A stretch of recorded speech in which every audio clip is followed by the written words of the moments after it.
akhirnya daripada kosong, jadi saya bilang ya udah kalau gitu saya isi aja gitu. Nah ini tadi anaknya masih rewel, jadi baru bisa on hari ini, baru bisa on di menit ini. Nah itu jadi kelas ini adalah gabungan kelas RE dan kelas Ki. Nah ini absennya saya jadikan satu atau terpisah seperti jadwal biasa, gimana? Yang RE maunya?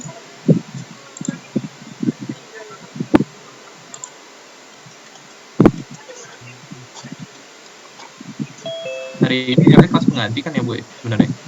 Iya. Nah, ya udah Saya dia. absen hari ini aja gitu ya, atau mau absen besok? Nggak proses, nggak masalah sih. Hari ini aja Bu, nggak apa-apa. Bering teduh matamu, oh kau dan wangimu bersanding dengan Sambil nunggu semuanya masuk ya. tabungan kenal rindu. Yoi, I need the first. I need the first. Buka juga Second. materinya. Ada di second. Ada di second. Bener. The third. The third. Jadi kita sekarang bahas bioteknologi lingkungan yang cleaner production. Jadi produksi bersih itu gimana sih? Apakah harus bersih-bersih terus setiap hari? Oh, iya. Kemudian nanti ini akan jadi UTS ya, gabung sama punya Bu Ritia. Terus mana ya? Nggak ono. Oh, iki loh.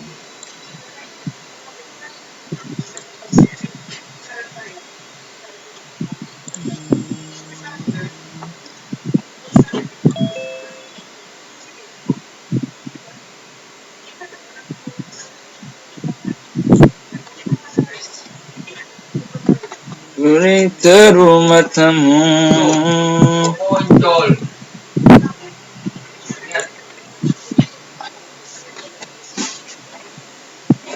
Waduh, lah kok lemot.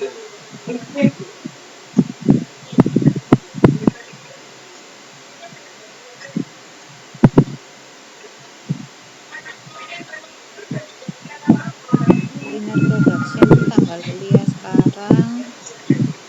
Oh, udah tanggal 15.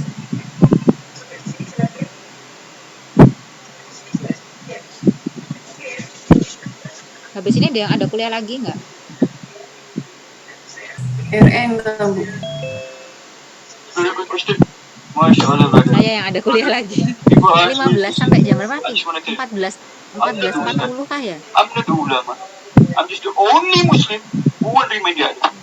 You understand? Masya Allah. Now, brother. Sampai jam 15 berapa ya? Bahasa Indonesia. Setengah berdiri. Oh, jam 15, 14.40 ya kalau nggak salah ya? Ini Budi. Ini Bapak Budi. Ini Ibu Budi. The Budi and the Bapak Budi and the Ibu Budi is not same. It's very different. You understand? Now do you ask me, can I change mandi wajib in mandi bola? No. Oke, ini yang sudah saya absenkan kelas Ki ya, terus kelas RE. Now, if you want mandi wajib. Untung tadi tuh ketua kelas Fadilah tadi WA ya. Bu mengingatkan apa kelas pengganti, jadi ini langsung apa? Jadikan satu aja.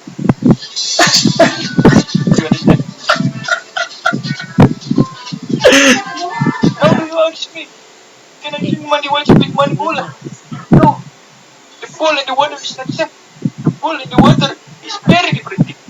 You understand? Jadi tadi saya kaget, iseng tanya kan ya tadi, kosong diisi loh ya waktunya, sekarang waktunya ngajar, ternyata loh aku sakit gitu ya, udah wis gak masuk akhirnya dadak. Now repeat me say in Arabic language. Ashhad. Oke, udah kelas RE, jadi pas 5 ya. Oh, kok 4? Oh iya bener 4. Sorry, kok 5. Sorry. Nah, itu ini saya presentasikan. Terus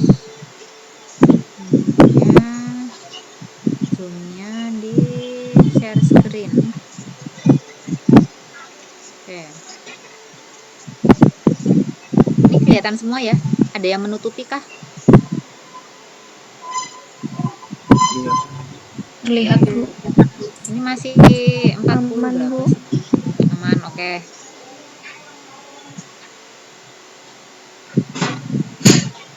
Sehat semua ya? Alhamdulillah. Hmm. Kemarin berkat doa kalian akhirnya vaksinnya lancar. Cuman kemeng ya, nggak bisa diangkat gini apa?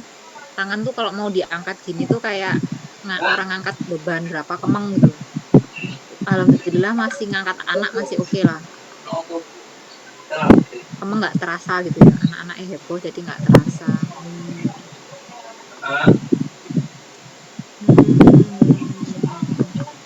Bentar. Abayai. So we talk about cleaner production. Jadi ini cycle ya. Jadi misalnya kayak lampu dari listrik, terus habis itu dari air, terus ada recycle, terus ada matahari, ada air, ada sampah, ada apa namanya ini daun, ada orang buang sampah sembarangan. Itu banyak sekali simbol-simbolnya.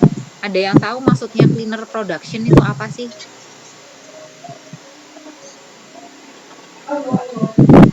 Halo? Pernah tahu mungkin dari kelas lain, kelompok lain, atau dosen lain gitu? Maksudnya apa? Mungkin meaning dari CO2 ya Bu. Atau CO2 maksudnya? kurang polusi efisien produksinya, tapi kurang ada limbahnya. Jadi kalau ada industri, terus dia itu limbahnya kurang gitu ya maksudnya? Ya Bu, minim limbah gitu Bu. Jadi aku izin ngambil headset bentar ya.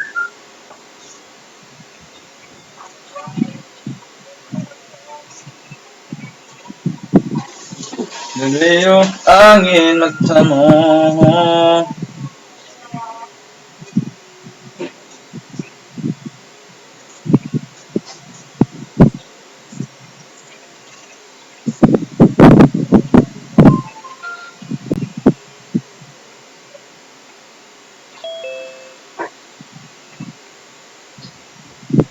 Jadi itu sudah hampir tepat, tapi kurang tepat sih sebenarnya. Cuman hampir. Cuman kurang dikit lagi gitu. Ada lagi yang lebih, mungkin ada pandangan lain. Mungkin bapaknya kerja di industri terus sering kayak ngasih masukan, ngasih cerita-cerita gitu, bisa share apa sih produksi bersih itu cleaner production bahasa Indonesia Saya ya. izin menambahkan Bu. Mungkin lebih mengarah pada proses menggunakan bahan alam gitu. Sehingga kalau kita misalnya menggunakan bahan alam kan bisa didegradasi. Jadi bisa tadi disambungkan dengan jawaban dari Rista itu, dengan produksi alam itu volume limbah itu berkurang gitu Bu.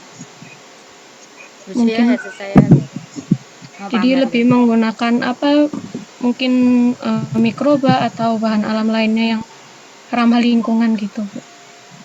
Oke, kalau ini sebenarnya ya itu bisa sih bisa ditempuh. Cuman kurang tepat gitu. Jadi ya deh ini baru beli nih. Tadi masih dijawab terus aku pamer gitu ya, lihat gitu ya. Ini karena mau beli Samsung kemahalan.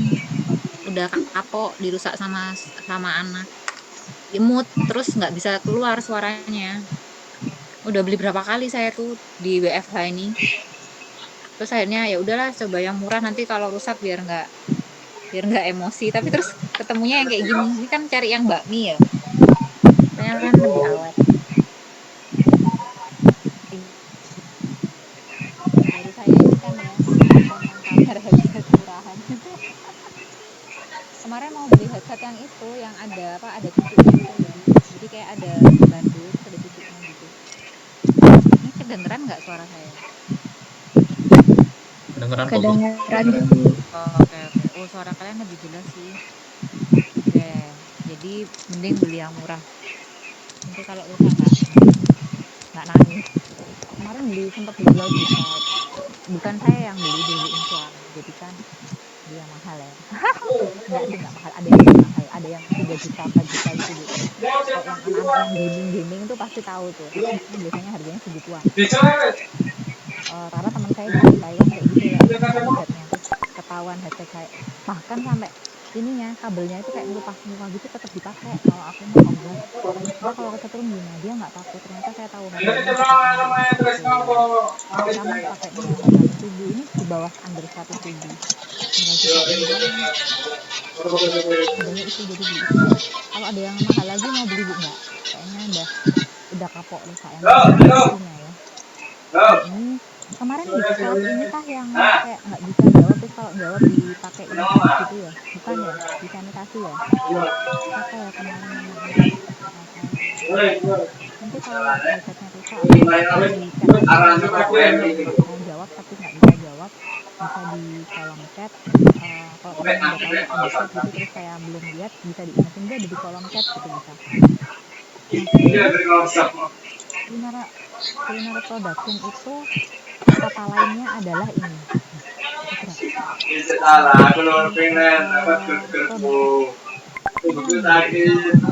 Harusnya tulisannya nggak seperti ini. Harusnya itu tulisannya harusnya tulisannya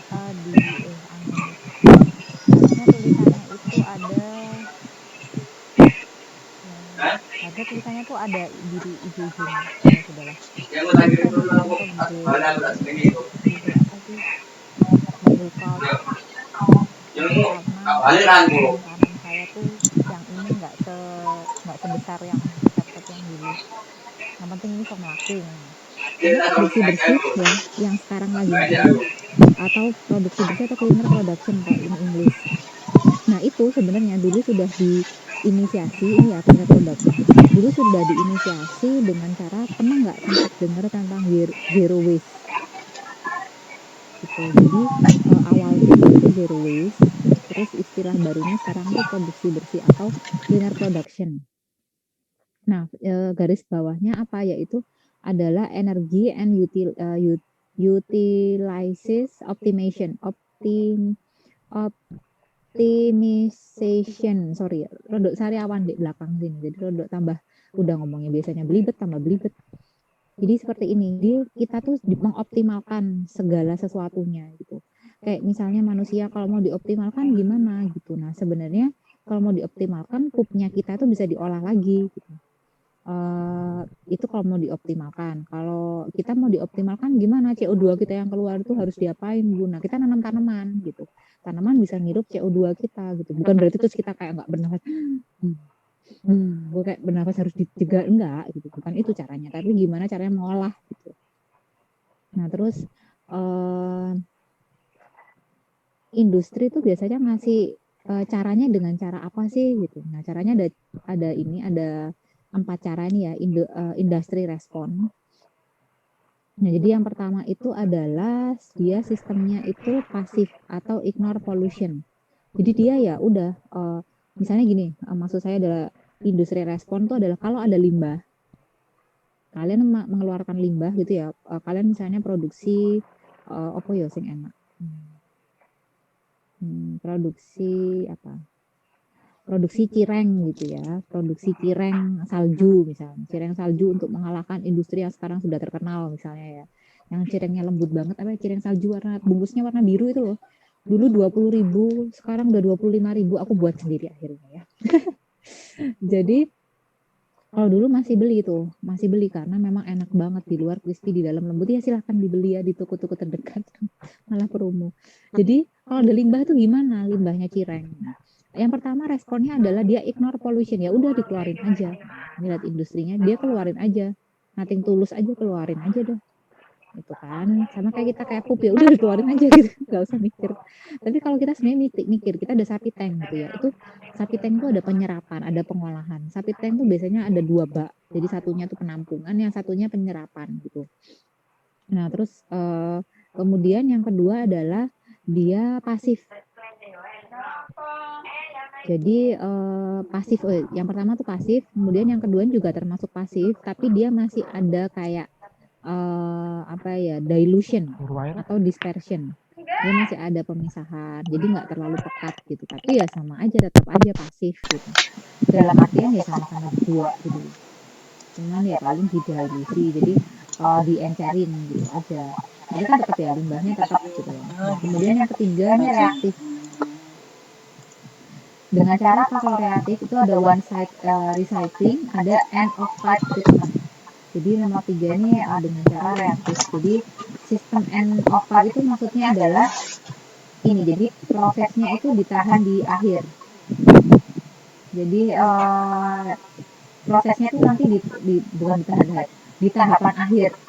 Jadi habis limbah semua keluar gitu ya. Nah itu di tahapan akhir tuh dia dikelola, limbahnya diolah belum dibuang.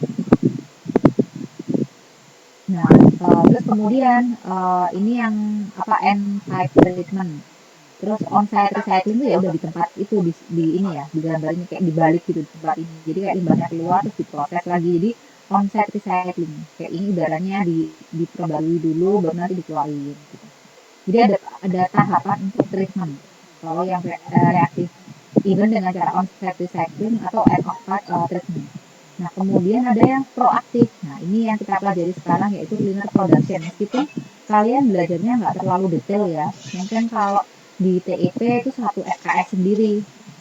Jadi kayak one each of this teacher will be more deep gitu. Jadi, tapi kalau kalian sekarang belajar intinya kulitnya aja, tahu gitu. Nanti kalau memang S2 mau ke arah pengolahan limbah, biotek yang ke arah pengolahan limbah ya monggo gitu. Bisa diambil yang menjurus ke sana itu bisa. Nah, ini proaktif, jadi cleaner production.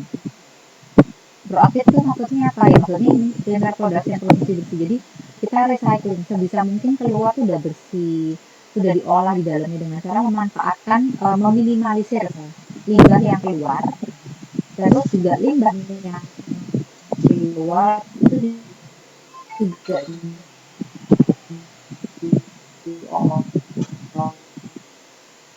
diolah, terus nanti hasil olahannya juga makan kompos, halus kompos industri itu terhadap limbah itu kayak Bu, kok ada yang bilang di sini tuh misalnya kok beda-beda ya, di ibu kan ini pasif, reaktif, proaktif, sedangkan ada yang orang misalnya pasif terus apalagi gitu ya. Itu memang beda dari literaturnya, cuman yang saya baca yang seperti ini. Jadi yang memang ya responnya pasif dengan cara mengeluarkan polusi, ini pasif dengan cara diencerkan, yang ini reaktif bisa on-site recycling atau end-of-life treatment, kemudian proaktif itu selesai. Itu kalau saya menganut yang seperti ini. Ini juga saya juga sempat diskusi sama dosen TIP juga, ya dia menganutnya hampir sama seperti saya, sama sih gitu. Jadi tergantung literatur yang kita pakai. Saya sih pakainya yang ini karena ini lebih masuk akal. Yang lain tuh kayak agak aneh gitu loh. Menurut saya tuh nggak pas. Kemudian ini jadi biasanya yang kita bahas itu adalah proaktif itu bedanya apa sih? Kemudian sama reaktif gitu. Jadi bedanya cleaner production sama end of life treatment itu apa? Apa namanya itu bedanya? Kan sama-sama diolah sih. Tapi di sini kita jadi gitu.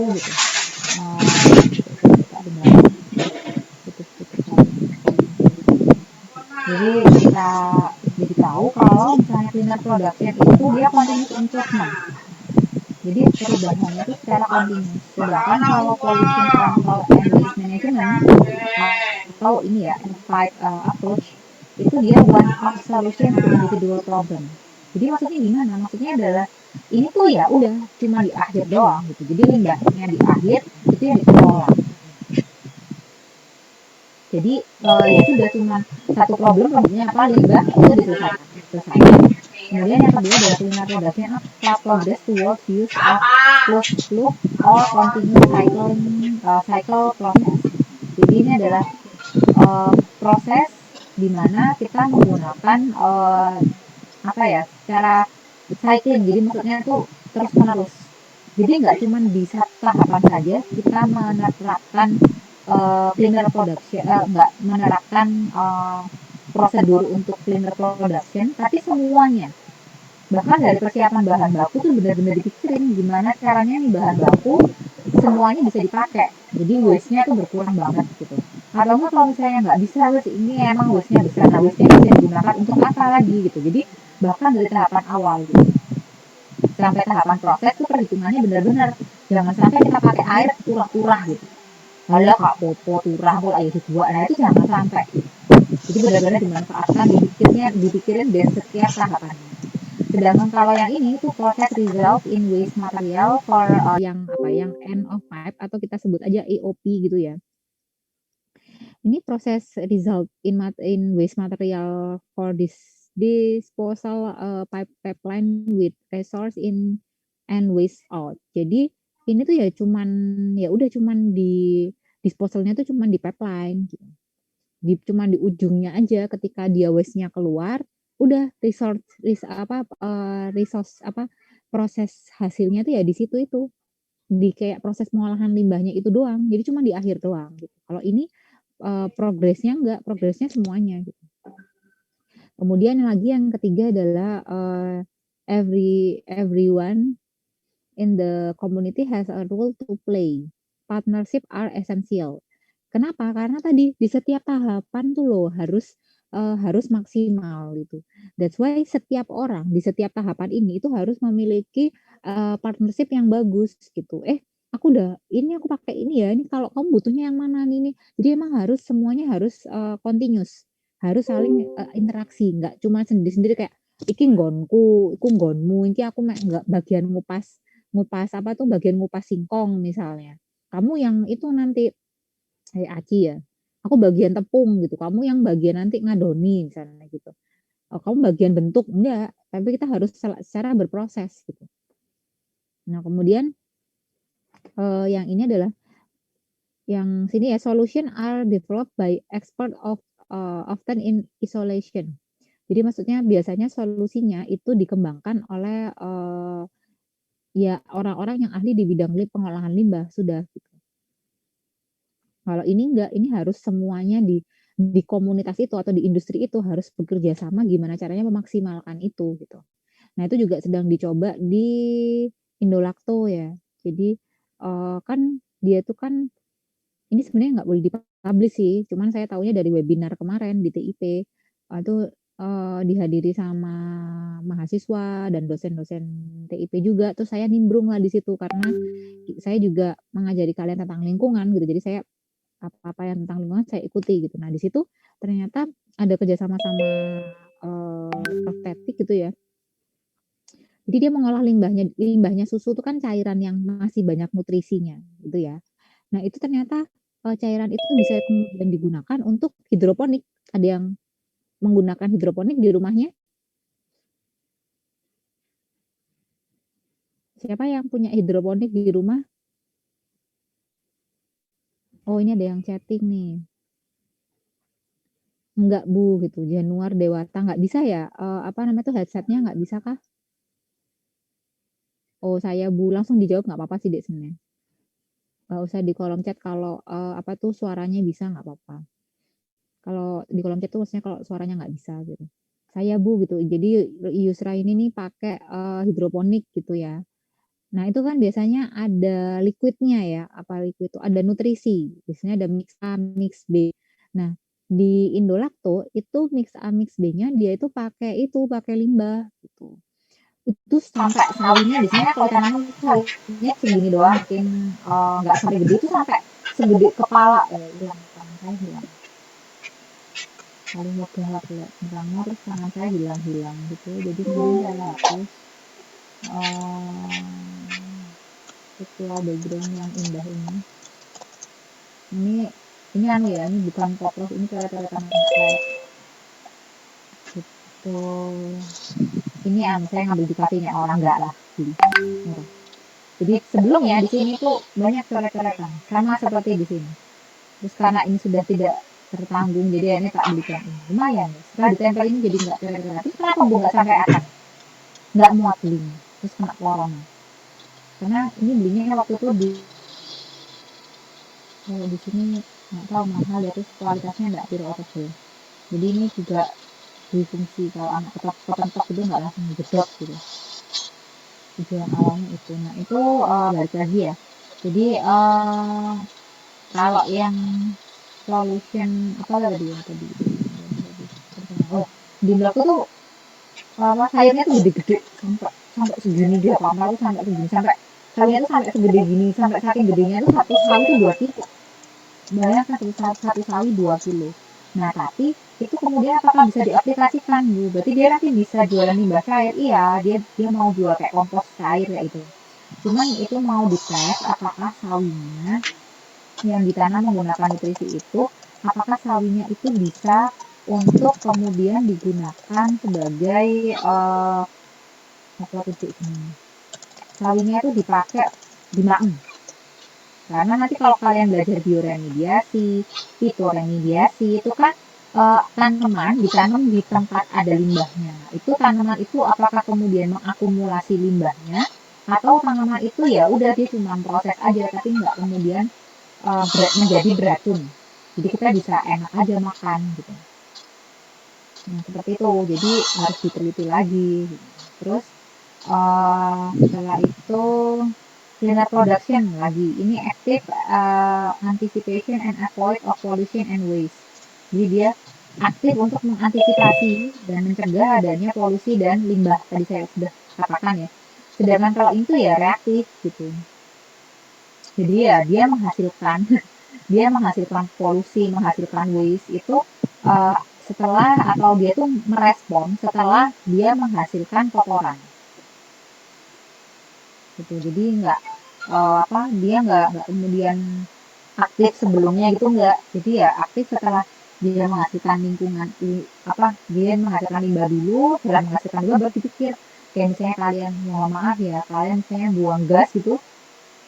Terus habis itu kalian baru mikir aku harus minggir atau harus mana gitu. Ada beberapa orang yang seperti itu kan. Tapi ada beberapa orang yang sebelum tentu dia udah minggir kayak gitu. Nah, yang polusi, yang end of life approach itu tipe orang yang dia buang gas dulu baru mikir, gitu, baru mengatasi dengan cara dikipas-kipas dan sebagainya. Tapi kalau yang sebelah sini, cleaner production tuh dia, ya udah aku tak minggir dulu gitu. Jadi meminimalisir limbahnya tersengat di kalangan teman-teman gitu.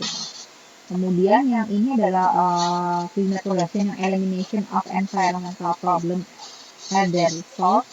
Jadi ini kita mengeliminasi masalah lingkungan. Itu masalah lingkungan yang ada di pabrik itu ya dari sumbernya. Jadi kalau misalnya sumbernya ini limbahnya ini paling banyak misalnya pabrik tebu ya. Pabrik tebu ini paling banyak sumbernya limbah itu apa sih molasis. Molasis yang bawa FKWN dan sebagainya itu dari mana? Dari bagian pengkristalan. Jadi terus juga nggak cuma pengkristalan kan berarti nggak bisa dikristalkan ya. Karena dia banyak mengandung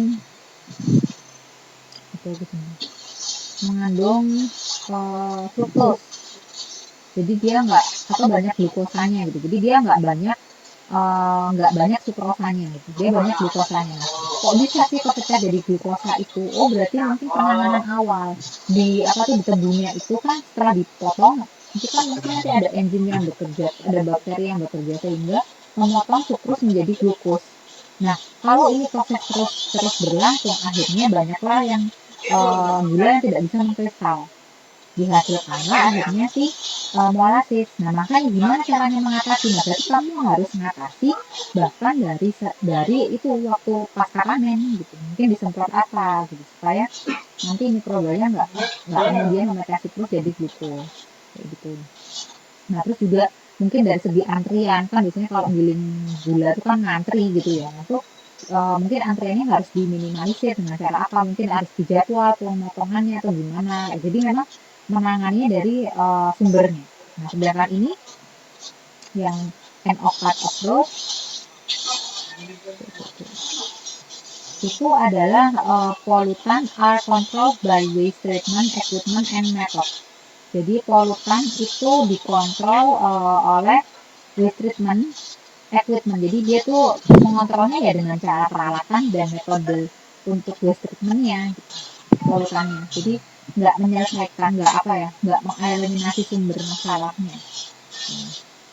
Nah, yang ini yang terakhir adalah ada yang bisa Nah, ada yang bisa yang terakhir mungkin ada yang berani untuk membantu saya menjelaskan. Siapa? Kalau ada yang bisa on kamera, oke, Nabila sih. Nabila nggak kelihatan itu, saya cuma kelihatan jidatnya doang. Agak di kebawahin. Nah, sip. Saya ada temannya. Silakan yang mau menjelaskan yang terakhir.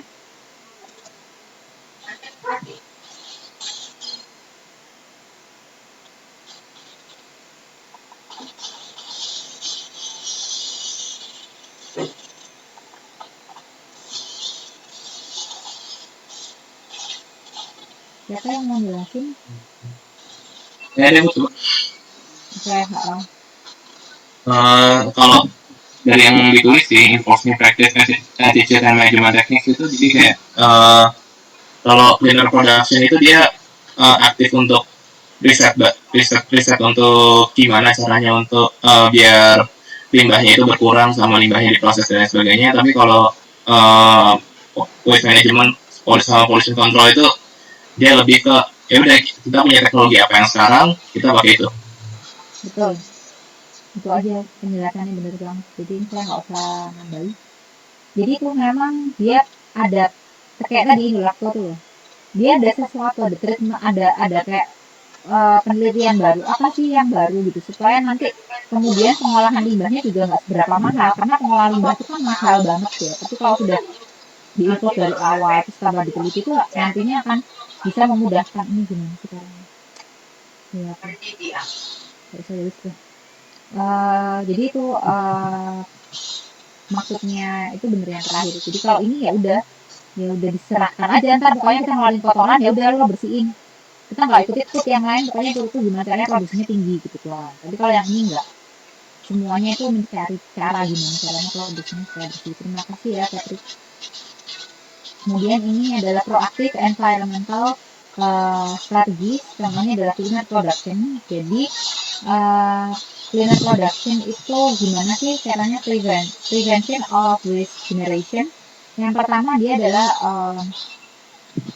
good housekeeping, input substitution, better process control, kemudian ada equipment modification, terus ada technology change, ada product modification, ada efficient use of energy, resource, dari resource.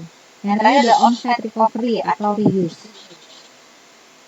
Jadi di sini tuh pengelolaannya itu bagus.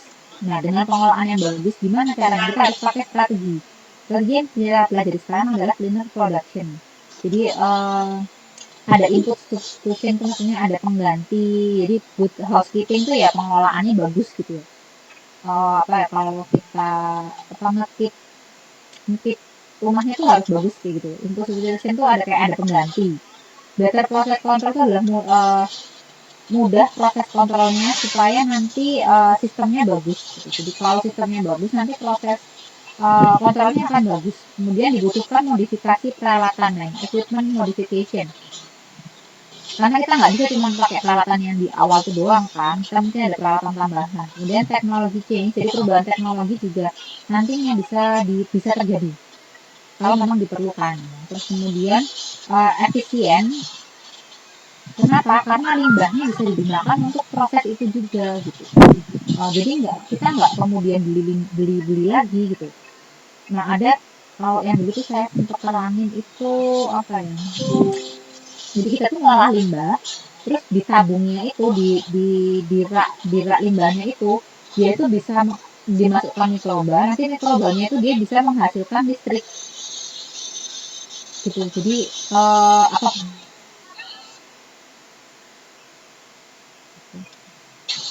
Sempat belajar itu Bu. Jadi dari limbah itu nanti bisa memecah si limbahnya itu, nanti limbahnya akhirnya pada akhirnya nanti bisa menghidupkan lampu, akhirnya nanti efisien dari segi energinya. Nah kalau kemudian jadi dari limbah itu bisa efeknya sampai seperti itu. Terus yang terakhir ada on-site recovery atau reuse, jadi lebih murah karena apa? Karena recovery-nya tuh di dalam industri atau karena reuse juga, jadi bisa lebih murah. Nah ini yang kemudian definisi dari cleaner production itu kan nggak sih ini? Nah ini, jadi ini definisi dari cleaner production. Nah, aku nggak bisa melihat satu nanti. Nggak ada cocok. Jadi definisi dari cleaner production itu apa? Jadi ini cleaner production is a representative integrated continuous strategy for modifying product, process, service to enhance efficiency which improve environmental performance and reduce cost. Saya ingatkan kembali kalau ini tidak direkam ya. Terus kemudian nanti akan saya kasih slide PowerPoint-nya, bukan PowerPoint, PDF-nya. Nanti kalian bisa tulis yang penting-penting aja. Kamu tulis semua yang ada kasih, biar nggak ngantuk. Jadi itu strategi for modifying itu apa? Jadi bisa pakai prinsip substitution, resource reduction, yang tadi saya jelaskan, energy conservation, design for improvement, environment dan yang lain sebagainya tadi itu. Terus habis itu ini juga ada environment untuk efisiensi dan improve kondisi lingkungan dan reduce cost dengan cara apa? Reduction waste, kemudian ada competitive advantage. Nah ini adalah cleaner production definition. Jadi cleaner production is a preventive integrated continuous strategy for modifying product, process, and service to enhance efficiency which improve environmental performance and reduce cost. Jadi ini adalah pengertian dari si cleaner production. Jadi kita tuh preventif, tapi preventifnya juga diintegrasikan dengan strategi yang continuous. Buat apa sih strategi continuous gitu ya? Buat memodifikasi dari segi produk, prosesnya, juga servisnya. Servisnya untuk apa? Untuk meningkatkan untuk merubah atau meningkatkan efisiensi dari penggunaan lingkungan dan untuk mengurangi biaya pengolahan limbah, ataupun nantinya mungkin juga bisa ngefek ke biaya produksi gitu. Tapi yang utama adalah biaya pengolahan limbah. Tak bisa gerak manual. Oke, kemudian ini yang sudah saya kalau tadi yang bentuk bagan ya. Kalau ini yang bentuk pengertian yang bentuk pengertian yang bentuk tulisan. Jadi kalau kalian ada suka pengertian ini monggo. Jadi kalau ini adalah segala upaya yang dapat mengurangi jumlah bahan berbahaya, hazard material, polutan, kontaminasi yang terbuang melalui saluran pembuangan limbah atau terlepas ke lingkungan. Jadi, apa saja itu? Ya, termasuk emisi yang cepat menguap di udara, asap yang coklat tuh yang abu-abu gitu. Terus habis itu jadi dia itu limbahnya itu juga sebelum didaur ulang terus diolah dan dibuang atau ikip ini. Jadi segala upaya yang dapat mengurangi jumlah bahan berbahaya, polutan atau kontaminan yang saluran pembuangan limbah atau terlepas ke lingkungan sebelum didaur ulang, diolah atau dibuang. Jadi itu upaya untuk mengurangi jumlah polutan. Ini tuh cleaner production. Nah ini definisi yang lain itu adalah definisinya yaitu penerapan secara kontinu suatu strategi pencegahan lingkungan yang terintegrasi dan terpadu untuk proses, produk, dan pelayanan untuk menyempurnakan atau meningkatkan ekoefisiensi dan mengurangi resiko bagi manusia dan lingkungan.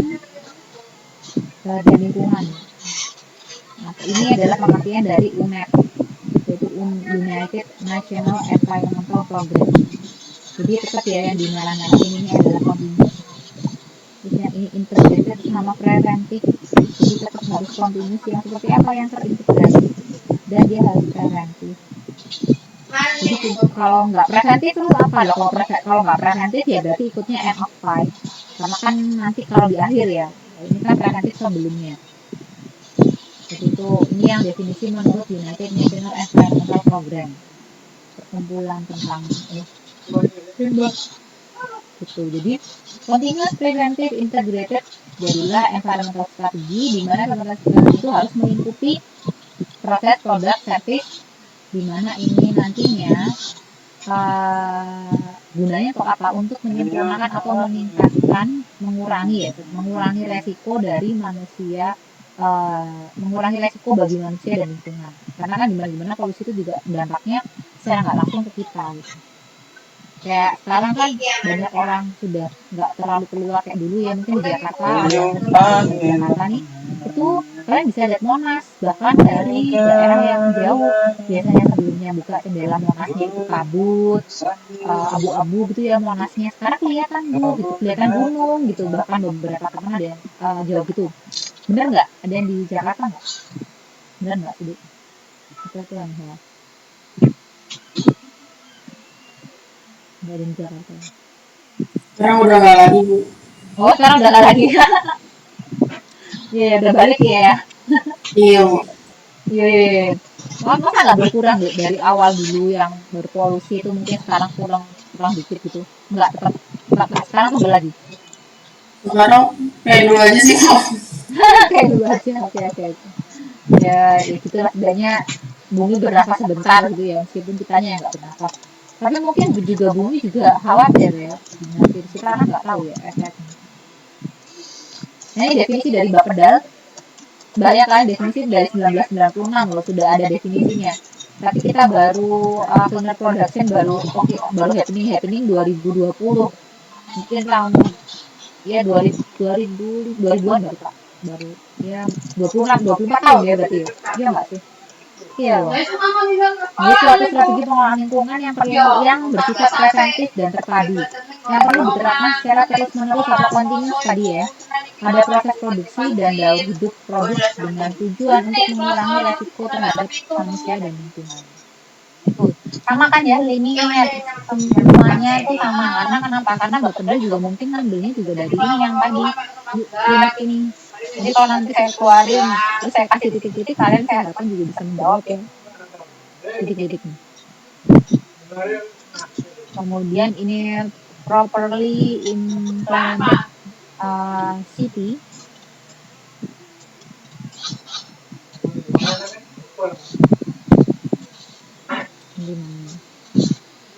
Jadi ini berkurangnya kewajiban jangka panjang yang dapat dihadapi perusahaan. Jadi ini apa ya?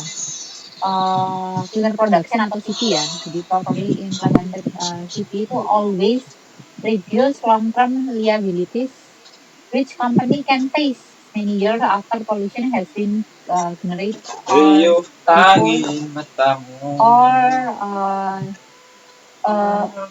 Given size. Jadi maksudnya adalah berkurangnya. Jadi gini, perusahaan tuh punya kewajiban. Kalau sekarang ya, kalau kalian udah nggak itu ya, soalnya nggak apa namanya itu nggak jalan-jalan ke tempat produksi apa ya, ke industri gitu. Biasanya kalau jalan ke industri itu adalah salah satu itu tuh.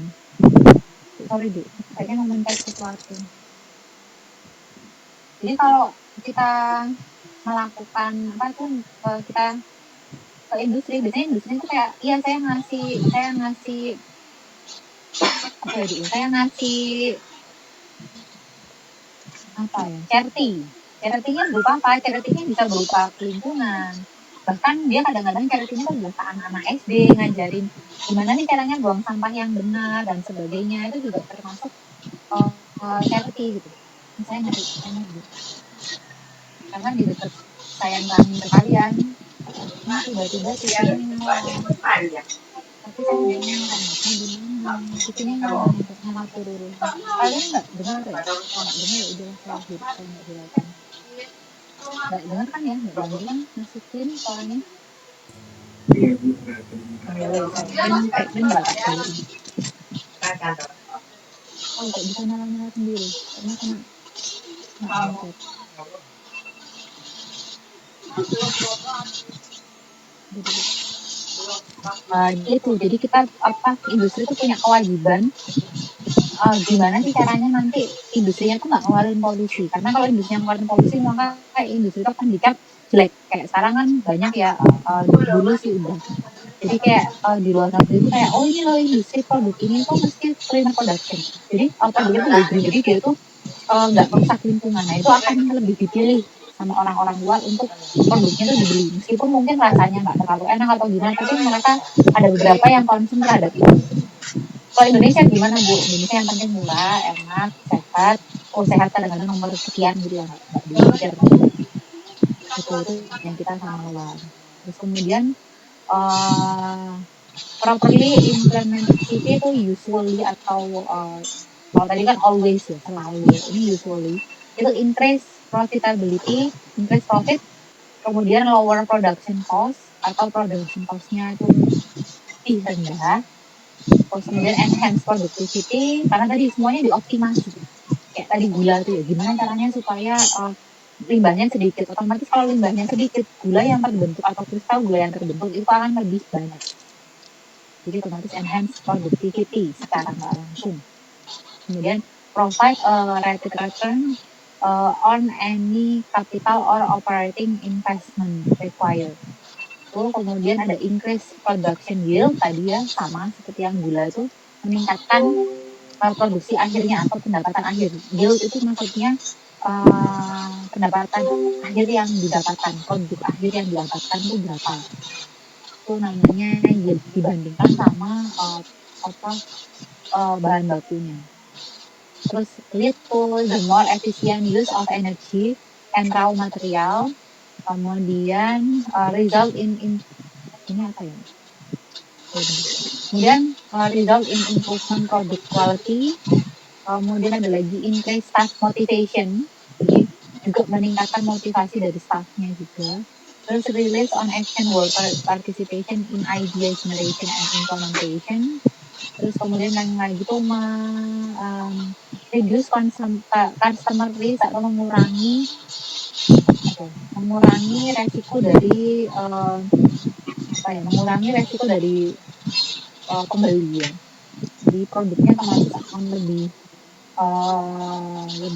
bagus, lebih meyakinkan gitu.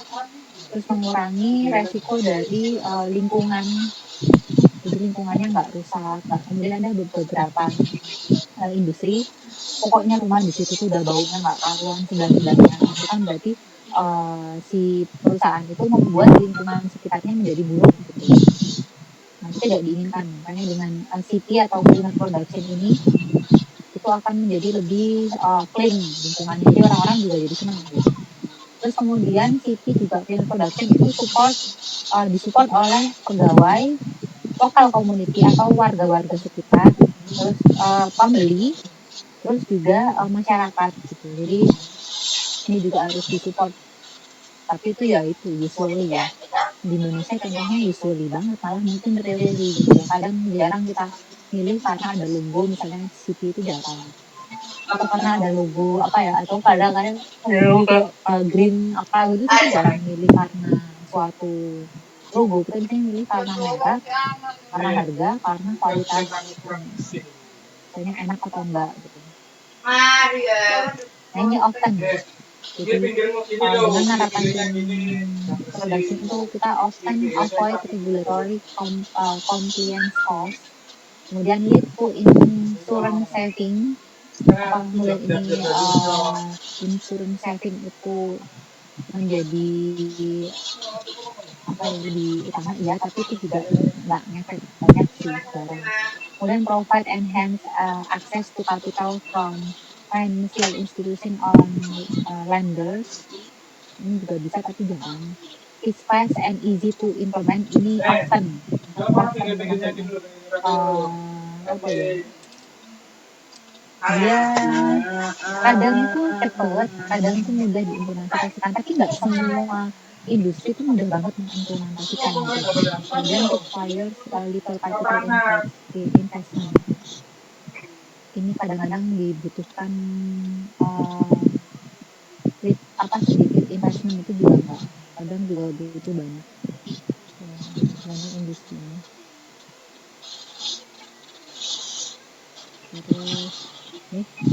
Terus how cleaning production could be applied in practice. Jadi gimana sih CP itu bisa diaplikasikan di industri gitu. Jadi kita sudah bahas ya, ada beberapa trik.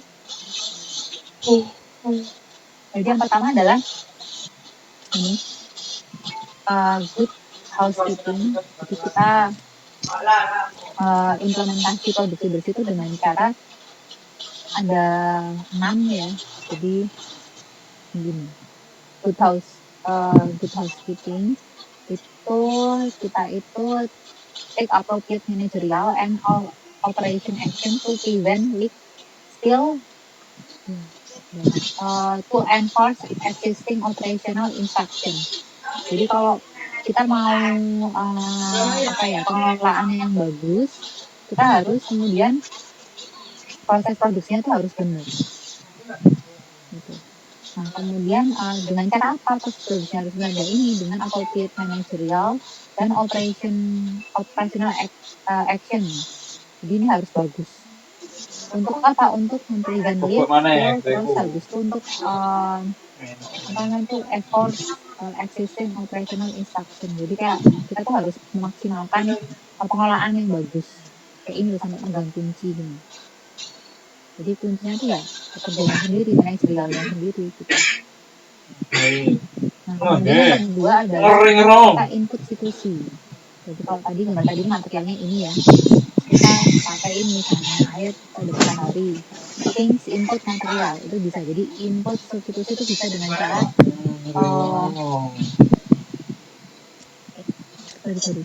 bisa dengan cara substitusi input material. Jadi itu dengan bahan-bahan yang less toxic. Misalnya kita pakai yang kalau ini dipakai terus kita pakai produksi nanti menghasilkan toksit, misalnya limbahnya itu toksit. Nah itu kita pakai cara gimana caranya supaya less toksit. Kemudian yang kedua, kita bisa renewable material. Kita pakai material-material yang bisa digunakan kembali.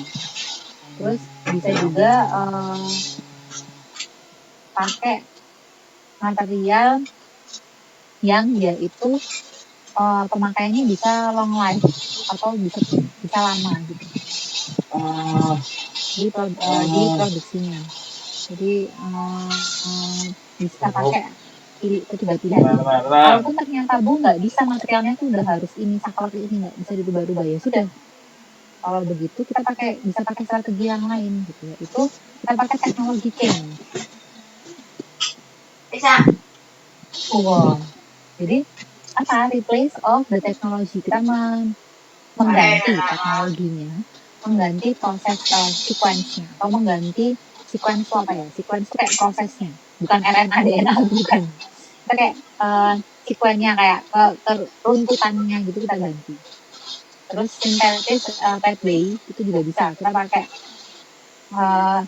cara-cara yang pathway yang sintetis. Maksudnya kita pakai cara-cara pathway yang lain, mungkin yang lebih sedikit limbahnya itu juga bisa.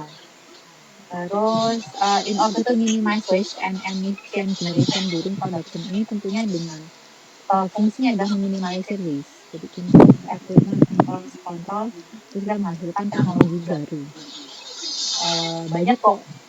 Misalnya kita buat bakso gitu, kita buat baksonya dari tangan, banyak yang terbuang misalnya akhirnya. Coba kita pakai alat, ya alatnya lebih bersih juga, terus baksonya semuanya juga bisa keefek, yang ketinggalan mungkin sedikit daripada kita pakai tenaga manusia yang ngelutin bakso nanti satu orang ada yang masuk ke kukunya dan sebagainya, itu lebih banyak yang terbuang. Itu bisa teknologi change-nya bisa di situ gambarannya. Terus setelah itu bisa juga kita pakai yang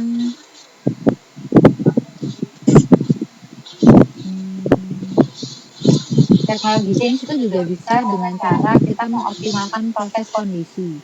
Jadi Santai kondisinya kayak saja. fermentasinya dulu nggak pakai fermentor, sekarang pakai fermentor. Nah itu bisa jadi kondisinya optimal fermentasinya. Terus bisa juga pakai sesuatu yang otomatis, jadi sesuatu yang otomatis gitu. Terus juga bisa mengimprove proses kontrolnya. Kalau misalnya Bu nggak bisa, ya udah kayak gini doang gitu. Jadi kontrolnya yang dibagusin supaya nanti produknya nggak sedikit yang reject. Kalau sedikit reject berarti limbahnya juga sedikit.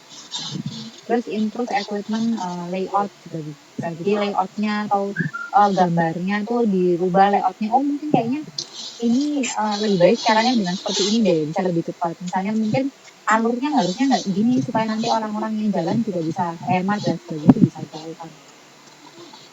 Nah, terus ini adalah yang keempat adalah better process control. Jadi kita bisa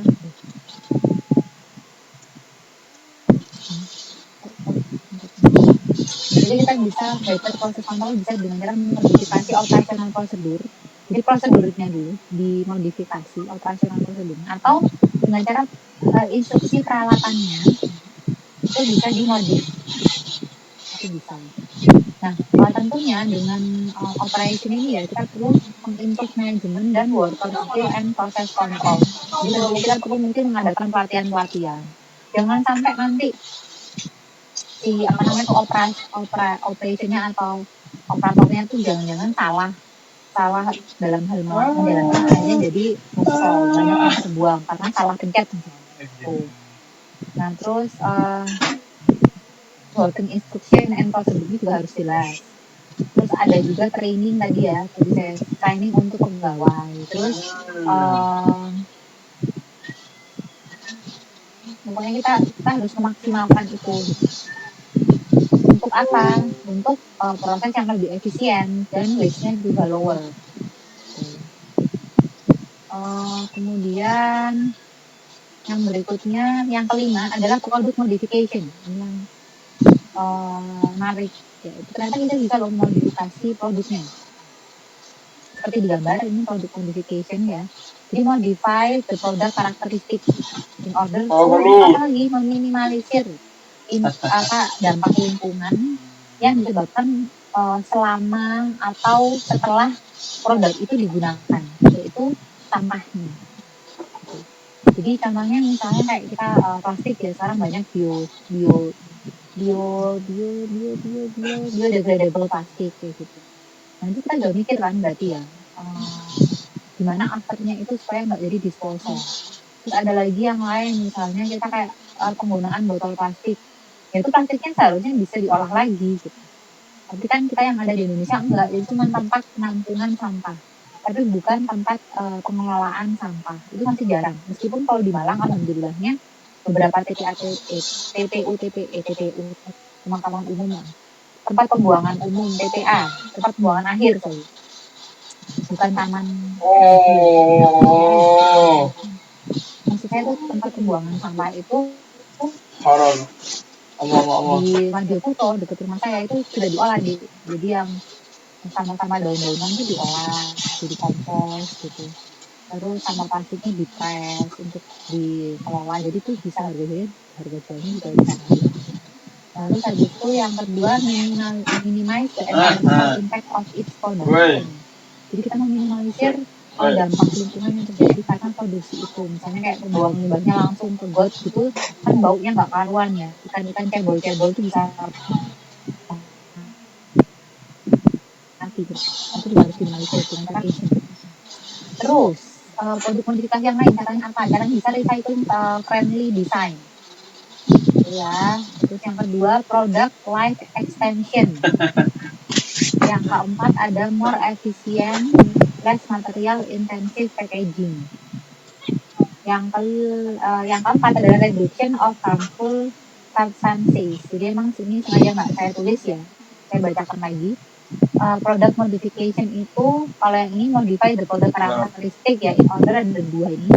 Jadi produk karakteristiknya bisa dirubah. Yang lain adalah produk modification itu bisa dengan 4 cara, yaitu yang pertama recycling friendly design. Jadi produknya itu sudah didesain supaya nanti bisa dengan mudah di recycling. Yang kedua adalah product life extension. Jadi produknya itu dia lebih tahan lama, lebih lama. Jadi nggak langsung terus produknya itu nanti jadi sampah kayak gitu. Lalu kalau makanan itu tahan lama enggak? Maksudnya itu di sini adalah kalau kita bicara di waste product ini, bioteknologi lingkungan itu nggak cuma produk makanan, tapi semuanya. Di luar itu juga masuk. Jadi misalnya kalau kita kayak misalnya buat headset itu harus yang tahan lama supaya nggak tiba-tiba nanti ujuk-ujuk jadi sampah gitu karena nggak kepake itu. Terus yang ketiga adalah more efisien, less material intensive packing. Jadi dia efisien dari segi packingnya, nggak alay-alay, packingnya nggak berkali-kali gitu nggak. Terus yang terakhir adalah reduction of harmful substances. Jadi kita mengurangi produk-produk yang berbahaya, even nanti ketika digunakan atau setelah jadi sampah. Jadi kalau bisa mungkin pakai yang biodegradable semua gitu. Jadi nanti kalau buang sampah ya udah nanti akan terurai, nggak nunggu 50 sampai 100 tahun gitu. Nggak nunggu apa lagunya lagi anak sekarang atau 50 tahun lagi kita kan jadi plastik gitu kan. Enggak kayak gitu. Jadi bisa cepat. Itu tadi 4 produk modification. Yang pertama recycling friendly design, yang kedua adalah product life extension, yang ketiga adalah more efficient, less material intensive packing. Yang keempat adalah reduction or harmful substances. Jadi itu modification. Kemudian yang ini yang keenam itu adalah on-site reuse and recycling. Jadi ini tadi yang kita sebutkan, apa sih maksudnya reuse and recycling. Jadi on-site recovery and reuse of raw material in the process, wastewater, waste heat, and cooling water. Jadi kita merecovery, mereuse ulang gitu di proses-proses ini. Kemudian yang kedua adalah transforming waste into useful by product. Jadi kita pakai waste itu gimana caranya supaya nanti berguna, nanti bisa jadi by product, useful by product. Jadi kayak tadi limbah jadi pupuk gitu. Pupuk untuk hidroponik. Terus yang ketiga waste segregation and storage. Jadi kita bisa pakai disegregasi di storage itu bisa. Kasih dan sayang. Jadi semua enggak semuanya sih, beberapa mungkin waste itu bisa di-reuse lagi. Terus bisa digunakan untuk aplikasinya di industri itu sendiri atau mungkin dijual dijual keluar gitu. Tapi tentunya nanti kan labanya juga masuknya ke industrinya lagi, itu maksudnya. Kemudian yang ketujuh dan yang ke-8, yang ketujuh itu equipment modification. Jadi otomatis ya modificationnya di prosesnya diefisiensikan. Kemudian di produknya peralatannya gimana caranya supaya waste-nya itu berkurang, emisinya juga harus berkurang. Terus kemudian yang ke-8 menggunakan energi efisiensi. Jadi mengurangi dampak ke lingkungannya dengan cara improve energi efisiensi, terus juga bisa pakai energi yang terbarukan. Jadi nggak pakai energi fosil misalnya, jadi pakai energi yang terbarukan. Ini strategi pemerintah. Oh ya, sampai sini ada pertanyaan?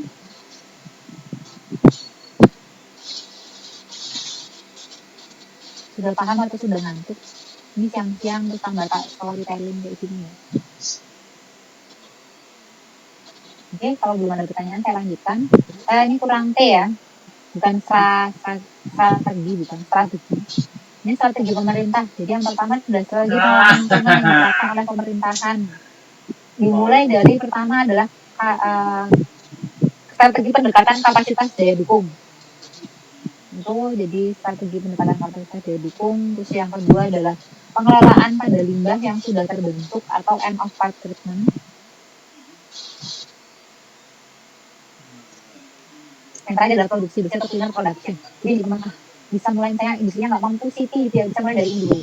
pendekatan kapasitas dibikin dulu gitu. Terus habis itu nanti mungkin diajak mau gitu ya, mungkin ngolah limbahnya baru nanti habis itu udah terbentuk end of life treatment. Terus baru produksi bersih. Tapi yang perlu kalian tahu adalah sebelum kalian membangun industri, kalian sudah harus punya gimana kalian ngolah limbahnya atau andalnya itu kayak gimana. Itu syarat utama biasanya tuh, Bu. Nah, tapi yang terjadi adalah setelah industrinya berdiri, biasanya dia tuh nggak menghiraukan limbahnya, ya udah dibuang aja. Kenapa? Karena tadi pengolahan limbah itu mahal dan butuh tempat. Terus yang kedua adalah produksi bersih sudah mulai diberlakukan pada bulan September 1989 atau awal 1990, di mana sifatnya adalah preventif atau sifatnya pencegahan. Bayangkan, ternyata produksi bersih atau zero waste itu ya, itu sudah mulai 1990 ya. Berarti sekarang udah berapa tahun? 30 tahun dan baru happening 30 tahun disuarakan. Itu sebenarnya bukan happening apa sih, itu kalau di industri sudah menjadi isu lama gitu kan. Hanya saja penerapannya di lingkungan di industri secara massal itu baru ramai akhir-akhir ini.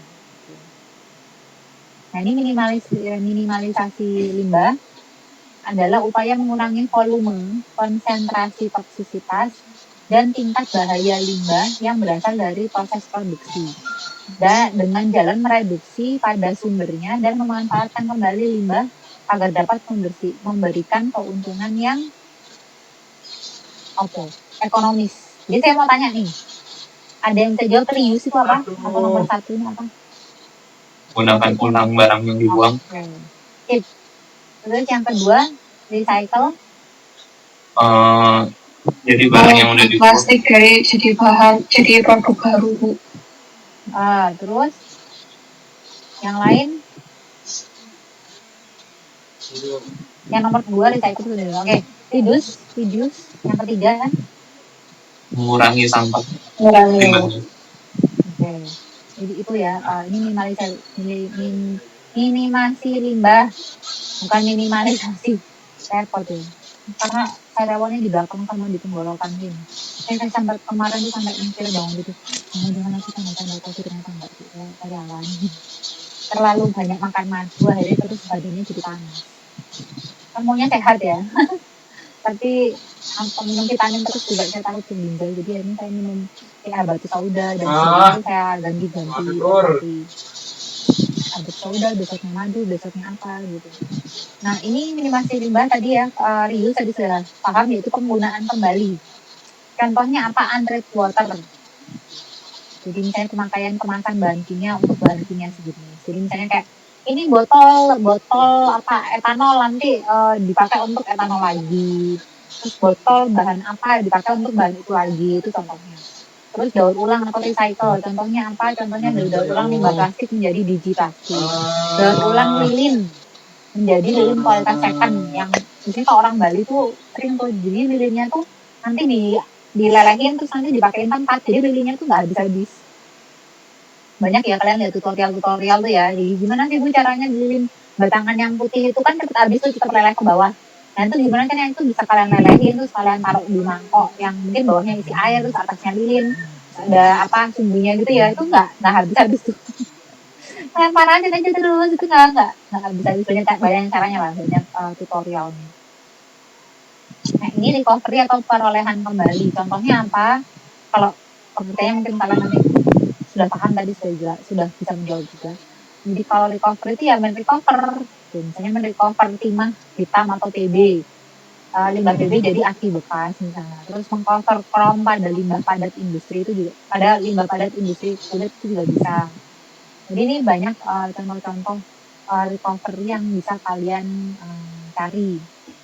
Jadi nanti kalau misalnya saya ada tugas, tolong ada ujian, tolong sebutkan contoh dari recovery, reuse, recycle, recovery. Kalian sudah bisa paham, nggak harus contohnya, nggak harus ini, bisa yang lain. Karena itu saya silakan berikan pengertiannya ya, enggak ya, sudah bukan zamannya, contohnya apa. Nah ini apa sih yang bisa diambil misalnya dari cleaner production, benefit apa sih gitu yang kita dapat dari cleaner production. Kenapa? Karena cleaner production ini ngelakuinnya ribet ya.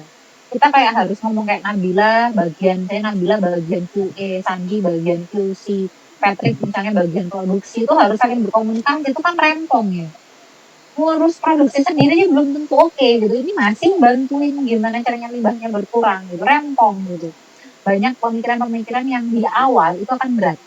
Saya ingetin ya, itu cuma di awal yang berat. Nanti kalau udah jalan itu lebih enak. Karena semuanya lebih efisien gitu. Terus pertama adalah increase economical benefit. Ini pertama dan terakhir kadang-kadang ya, tadi pertama dan terakhir, tapi saya rasa semuanya ini pasti ingin sekali profitnya meningkat, jadi bisa kayak lempar uang kayak gini ya. Ini cuma buat kebutuhan foto ya, aslinya jangan dilempar.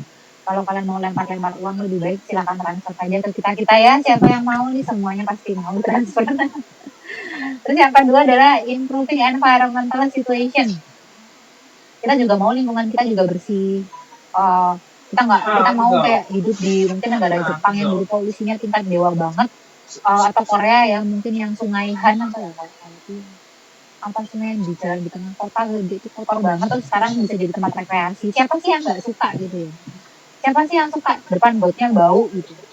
Nggak ada yang suka gitu. Tapi kalau coba deh kalau depan botnya ada cebol, wah pasti tuh nggak butuh dulu waktu kecil ya udah. Tapi setidaknya kan lucu ya, kayak lihat cebolnya udah nggak musim dan udah ganti tapak gitu dan sebagainya. Cuma saya masih ada.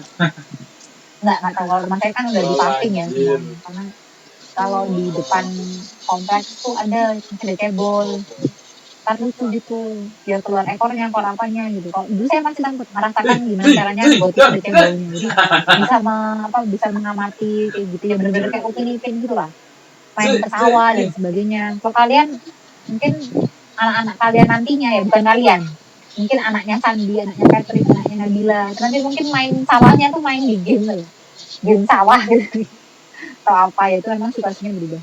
Nah, tapi kita ingin tetap environmental kita tuh situasinya tetap bagus, tetap terlindungi. Jadi mungkin nanti kalau anaknya Nabila atau cucunya Nabila mungkin masih bisa lihat ikan paus gitu. Pernah dengar kan? Terus habis itu continuous environmental improvement. Jadi perubahan secara terus menerus untuk lingkungan supaya lebih bagus. Bukan berarti perubahan di mana banyak ikan paus mati gitu. Enggak, kita nggak ingin seperti itu. Apa sih Bu pentingnya ikan paus gitu? Karena ikan paus Will ya, itu kemarin kalau kalian ngikutin IG-nya mantan Najwa ya, apa sih, Najwa Shihab, itu bagus tuh. Jadi kita jadi tahu, oh ternyata tuh kenapa sih ikan paus mati satu ekor aja kayak orang yang penggiat lingkungan tuh kayak ya itu nggak bener banget ya, alay gitu kan yang mungkin, tapi ternyata ada alasan di balik itu. Jadi satu ikan paus itu kalau udah dia naik ke atas terus dia tuh menghirup CO2 itu sama dengan kapasitas dihirup oleh hutan sedunia itu untuk beberapa jam ngirup si CO2 itu sama. Berarti kan banyak banget gitu yang terhirup. Intinya tuh saya nggak hafal berapa banyaknya.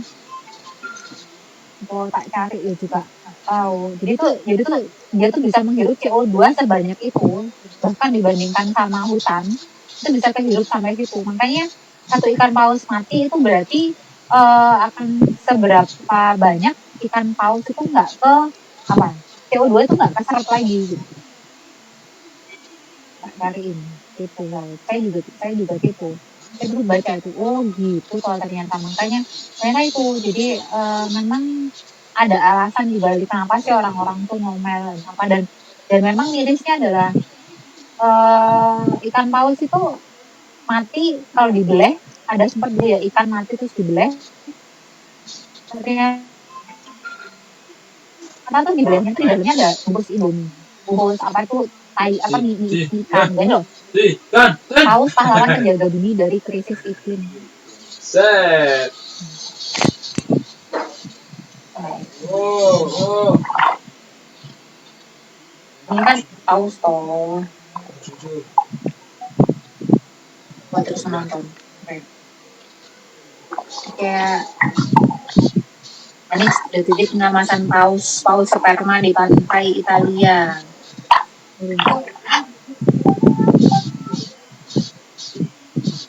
Ini banyak paus yang mati gitu. Beratnya 77 ton gitu. Baca kan ya? Diyakini sebagai salah satu bongkai terbesar yang pernah ditemukan.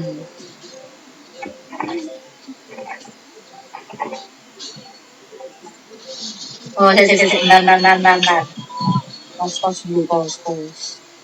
Ini saya stop share dulu, nanti kita share lagi. Atau nanti kita lihat terakhir aja ya. Santai, nanti lihat terakhir ya. Terus habis ini gaining competitive advantage. Jadi gimana caranya sih kita tuh kayak kita tuh berkompetisi dalam segi advantage, karena ini juga untuk perusahaan tuh juga jadi kayak kayak kalian punya sepatu baru gitu loh. Aku punya sepatu baru, berarti perusahaan tuh bagus ya, itu juga bisa. Jadi menaikkan tingkat kompetitif itu juga bisa. Terus ini increasing productivity, jadi produknya akan semakin meningkat. Mungkin dari segi jumlah atau kualitas juga akan meningkat. Otomatis nanti juga efeknya ke ekonomi. Kayak tadi gula ya, kalau gula kita bisa mengurangi limbah molasisnya, otomatis itu bisa kristal gula yang terbentuk itu lebih banyak. Tapi sekarang itu kebalikan, jadi karena molasis sudah dibeli ya dan harganya mahal, itu banyak kayak pabrik gula yang tidak meminimalisir penghasilan molasis, karena kayak ada molasisnya kan nanti bisa dijual kayak gitu. Beberapa ya, nggak semuanya, karena tetap gula itu lebih mahal daripada molasis. Nah, ini kendala-kendalanya yang dihadapi, tentunya selalu ada kendala ya, yaitu peraturan mengenai lingkungan yang belum dijalankan dengan baik. Belum dijalankan ya, berarti peraturannya sudah ada. Penerapan teknologi produksi bersih yang belum hal wajib, jadi bukan merupakan hal wajib. Terus juga bagi produksi yang sudah jalan mengalami kendala dalam hal biaya, kalau harus ganti dengan produksi bersih, dia mengalami kendala dengan hal biaya. Kenapa? Karena produksi bersih tadi itu continuous. Itu tuh biayanya nggak sedikit gitu, karena kita harus memaksimalkan di setiap lini proses gitu. Jadi harus dipersiapkan ya. Yang awalnya itu end of pipe sih ya, yang itu standar minimal.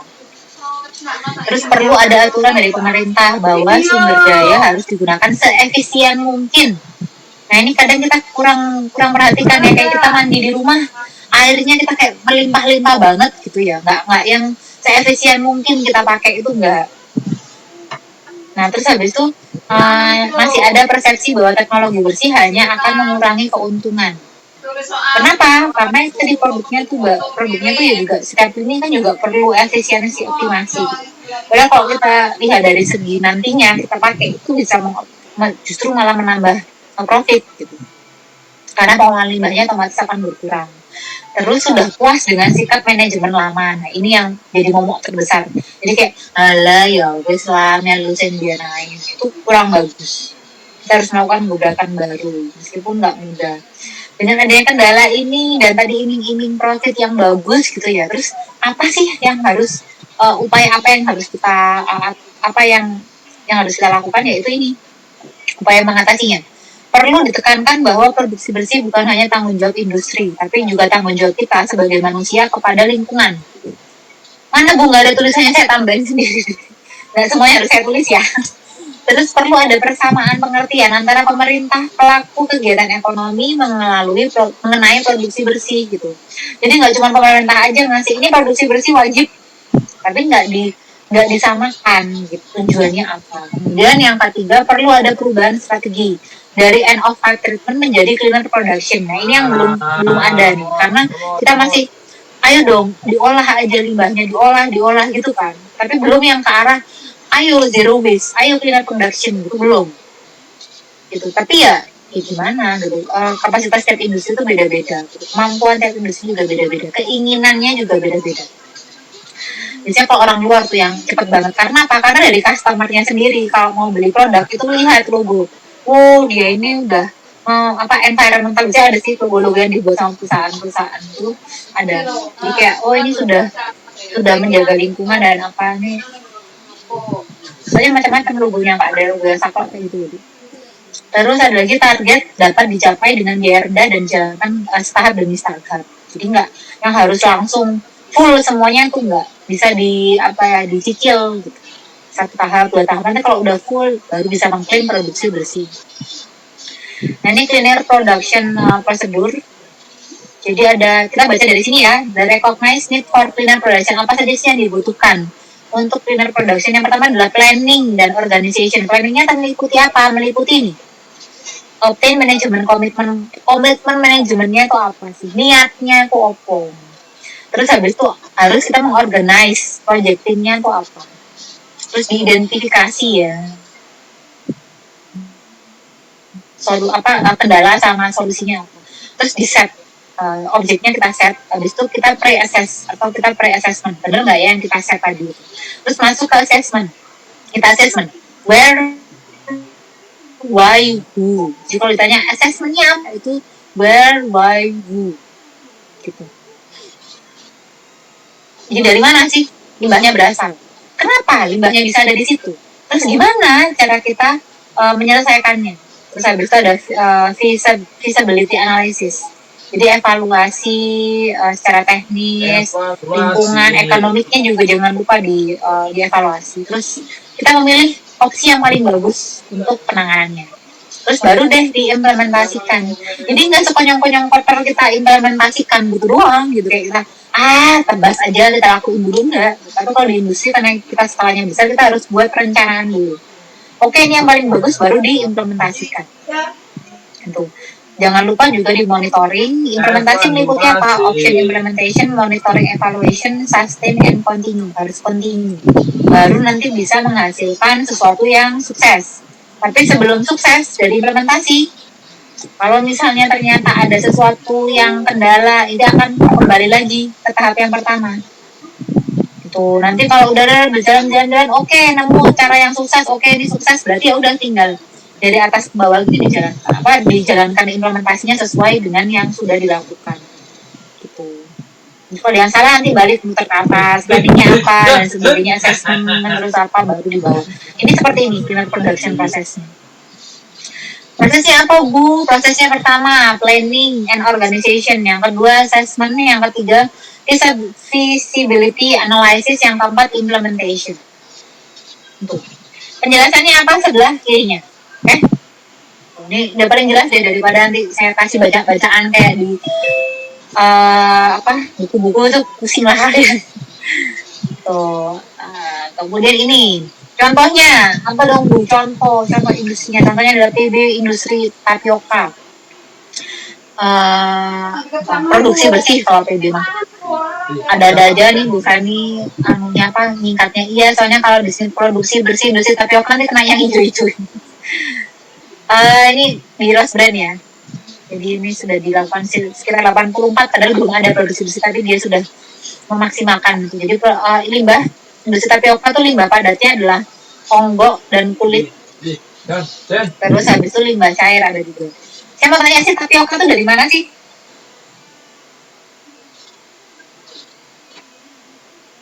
Dari Ya, kayu.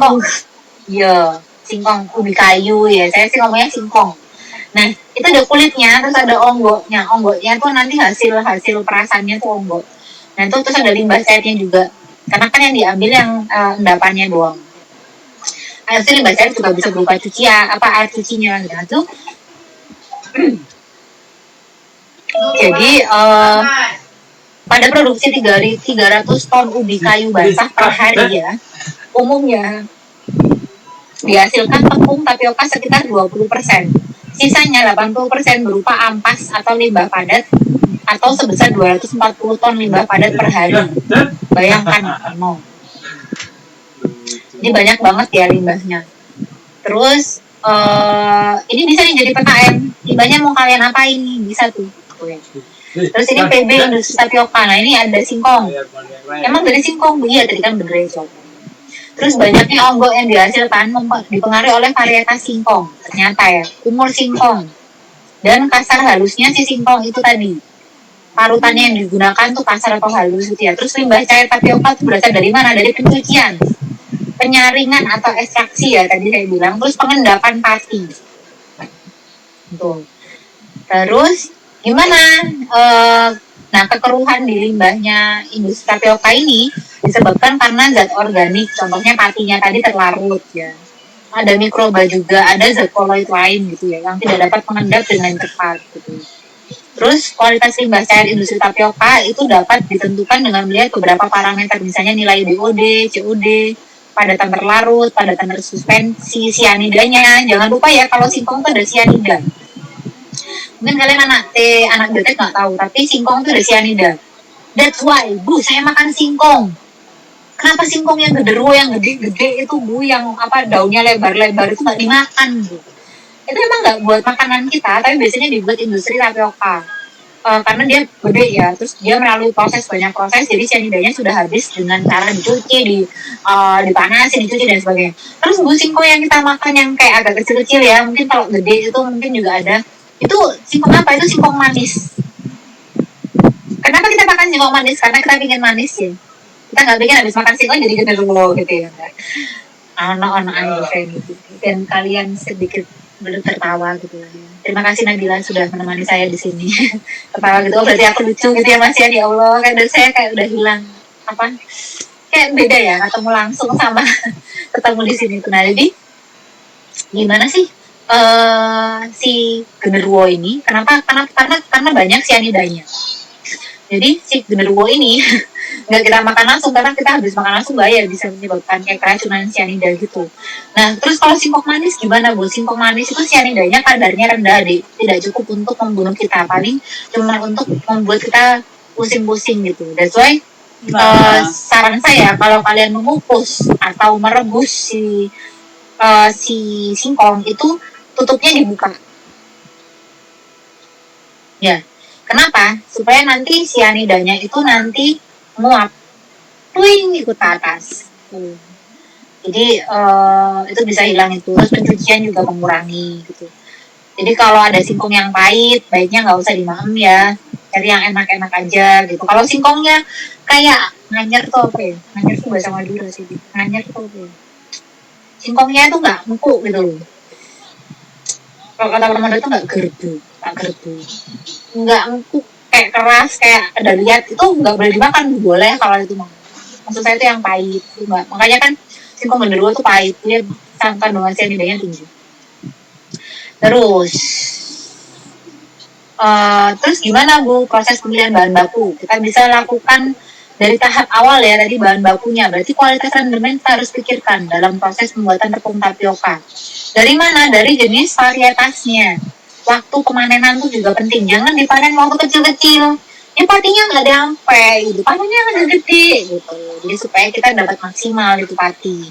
Nah, terus habis itu yang kedua, jika dengan pemilihan bahan baku yang baik dan berkualitas, perusahaan dapat menghasilkan rendemen zat pati sebanyak 35% dari bahan baku sebelumnya yang hanya 20%. Jadi rendemennya bisa naik 15%. Oke, jadi hasilnya apa? Penurunan onggok yang dihasilkan. Terus habis itu ini proses produksi bersih pada limbah cair. Contohnya salah satu upayanya bisa dilakukan dengan teknik bioflokulasi, dengan cara menggunakan bakteri penghasil flok dari lumpur aktif itu bisa.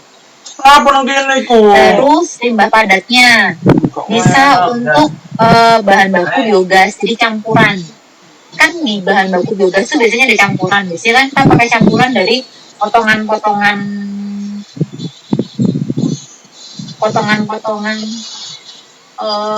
dahannya jagung. Nah, kita bisa ganti dengan onggok ini, kita campur. Jadi ntar si pupnya sapi sama si onggok itu kita campur, kita masukin ke biogas, itu bisa. Nah, dengan cara seperti itu nanti kita bisa meningkatkan produktivitas. Terus ini ya, terus biogasnya buat apa, Bu? Kalian bisa gunakan kan biogas untuk produksi tadi pemanasan, ya kan? Terus bisa dari segi kayak packaging kan butuh listrik gitu, butuh panas, atau enggak kalian bisa jual biogasnya misalnya ke lingkungan sekitar untuk penyaluran biogas, nanti misalnya dikenakan biaya berapa, kan enak gitu. Terus nanti hasilnya gimana, Bu? Hasil biogas itu kan udara, terus juga ada padatannya hasil fermentasi toh. Hasil fermentasinya nanti bisa buat pupuk untuk bisa dibeli sama si petani singkong ya toh. Jadi semuanya digunakan, gak ada yang dibuang percuma. Contohnya lagi ini ada industri ini steel industri. Iya Bu, masih industri bukan masih industri. Steel industri kan saya industri kayak apa ya, stainless steel itu loh di. Ini PT Pindo Delhi. Jadi dia bisa melakukan penghematan sekitar berapa ini? 4 juta sekian US dollar. 4 juta sekian US dollar. Berarti kan 4 miliar ya. 4 miliar ya, 4 triliun. Anggap aja kalau 10.000 1 US dollar itu. Ya berarti kan 40-an miliar ya. Per tahun. Duit KB ya Kak sih. Dengan cara apa? Penggantian press 4P dengan supres itu bisa. Nanti dihilangkan air pada kertasnya itu lebih tinggi. Perbaikan menara pendingin, meningkatkan efisiensi pembakaran boiler, terus pengemasan boiler, terus konservasi air di pabrik kertas ini bisa mengurangi sludge kertas. Terus yang ini, jadi yang kita pelajari sekarang apa? Tadi kesimpulannya. Silahkan ada yang bisa membacakan kesimpulan yang sudah saya tuliskan.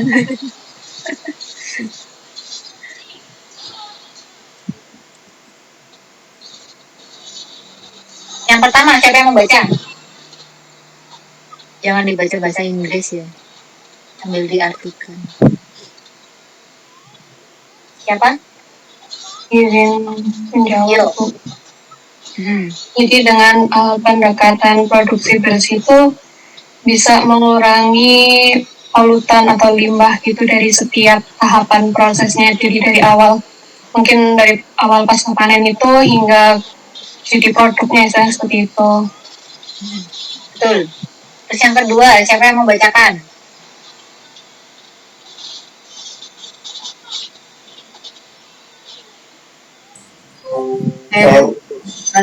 Oke. Ya silakan. Yang cowok dulu tadi kayaknya. Iya, cowok itu. Ya, ada aku saya. Saya jadi pengen ke Bali ya, Dewata. Karena namamu. Gagal terus aku ke Bali. Terakhir ke Bali waktu SMP. Itu pun karena ada perpisahan kelas. Kalau nggak gitu, nggak akan kemana-mana sih, Mah. Silakan. Itu transportasi produksi bersih bisa dicapai melalui good operating practice itu ya implementasian operasi yang bagus, terus modifikasi dalam proses, terus ganti teknologinya, terus substitusi material mentahnya sama ulang sama formulasi dari produknya. Betul. Jadi ini di sini saya ambil 5 ya, padahal kan tadi ada 8 ya sebenarnya. Jadi nanti kalian bisa tambahkan sendiri. Terus yang ketiga siapa yang membacakan tadi yang siapa? Iya Bu. Jadi kalau untuk produksi bersih buat dari ekonomi, pertama ada efektivitas dari cost atau harga, terus ada efisiensi untuk meningkatkan proses dan meningkatkan kualitas produk, dan juga ada meminimalisir dari biaya final treatment dan disposalnya juga. Betul. Yang terakhir. Boleh Bu. Oke, hai Ilham ya? Iya. Kayaknya sudah suara imutnya. Untuk yang di sini nantinya tidak seperti pengolahan yang yang diolah di akhir seperti recycle site, terus incineration dan lain sebagainya. Kan di CP ini kan balik lagi definisi awal itu dari setiap proses produksinya kita minimalisir.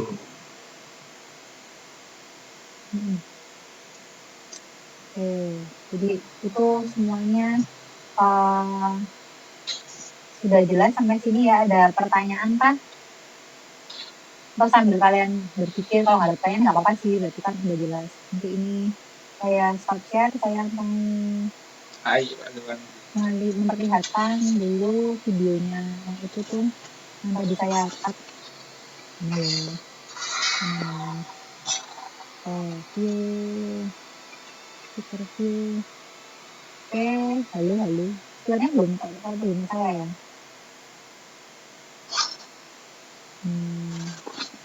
Ini di kalian stikernya saya kan ya? Yang paling gede gambarnya. Saya lihat nggak di sini? Kelihatan nggak sih? Kelihatan Bu. Tulisannya kelihatan ya?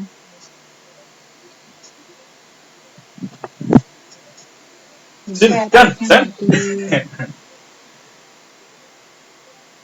sini ya, diyakini sebagai salah satu bangkai terbesar yang pernah ada.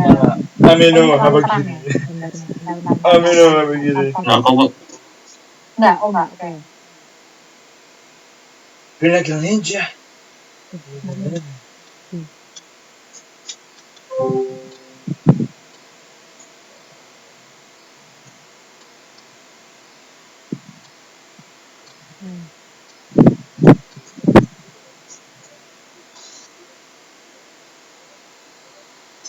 Andek. Jadi ini salah satu bangkai terbesar yang pernah ada ditemukan. Dalam lagi nih ya. Ini nggak sih, Bu?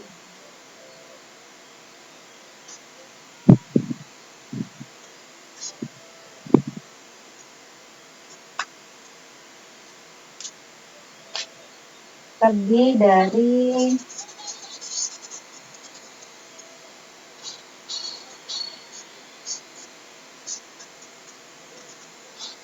jadi saya tahu ternyata memberikan sumbangan ya sama bumi. Jadi di sini dikatakan kalau dia Woi. Nah ini paus bisa di. Jadi ini paus bisa menyerap karbon dioksida CO2 dan membawanya ke dalam laut gitu. Jadi dia bisa membawa ke laut.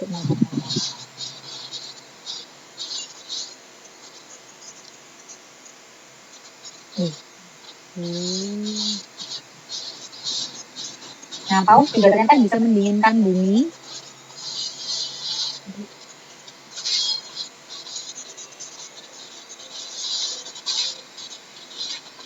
Nah, ini dia bisa menyerap CO2 kan ya. Terus jumlahnya bisa mencapai 33 knot. Atau padahal kalau kita nggak bisa baca kebalik tuh ya.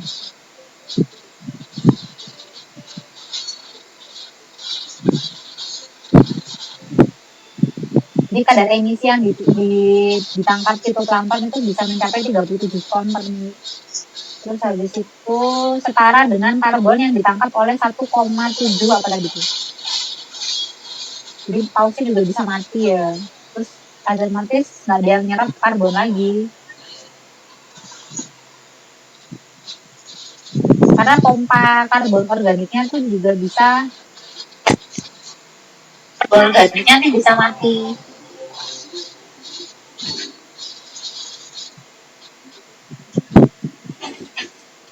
Ini coba saya bacain. Ya tadi agak ngebul.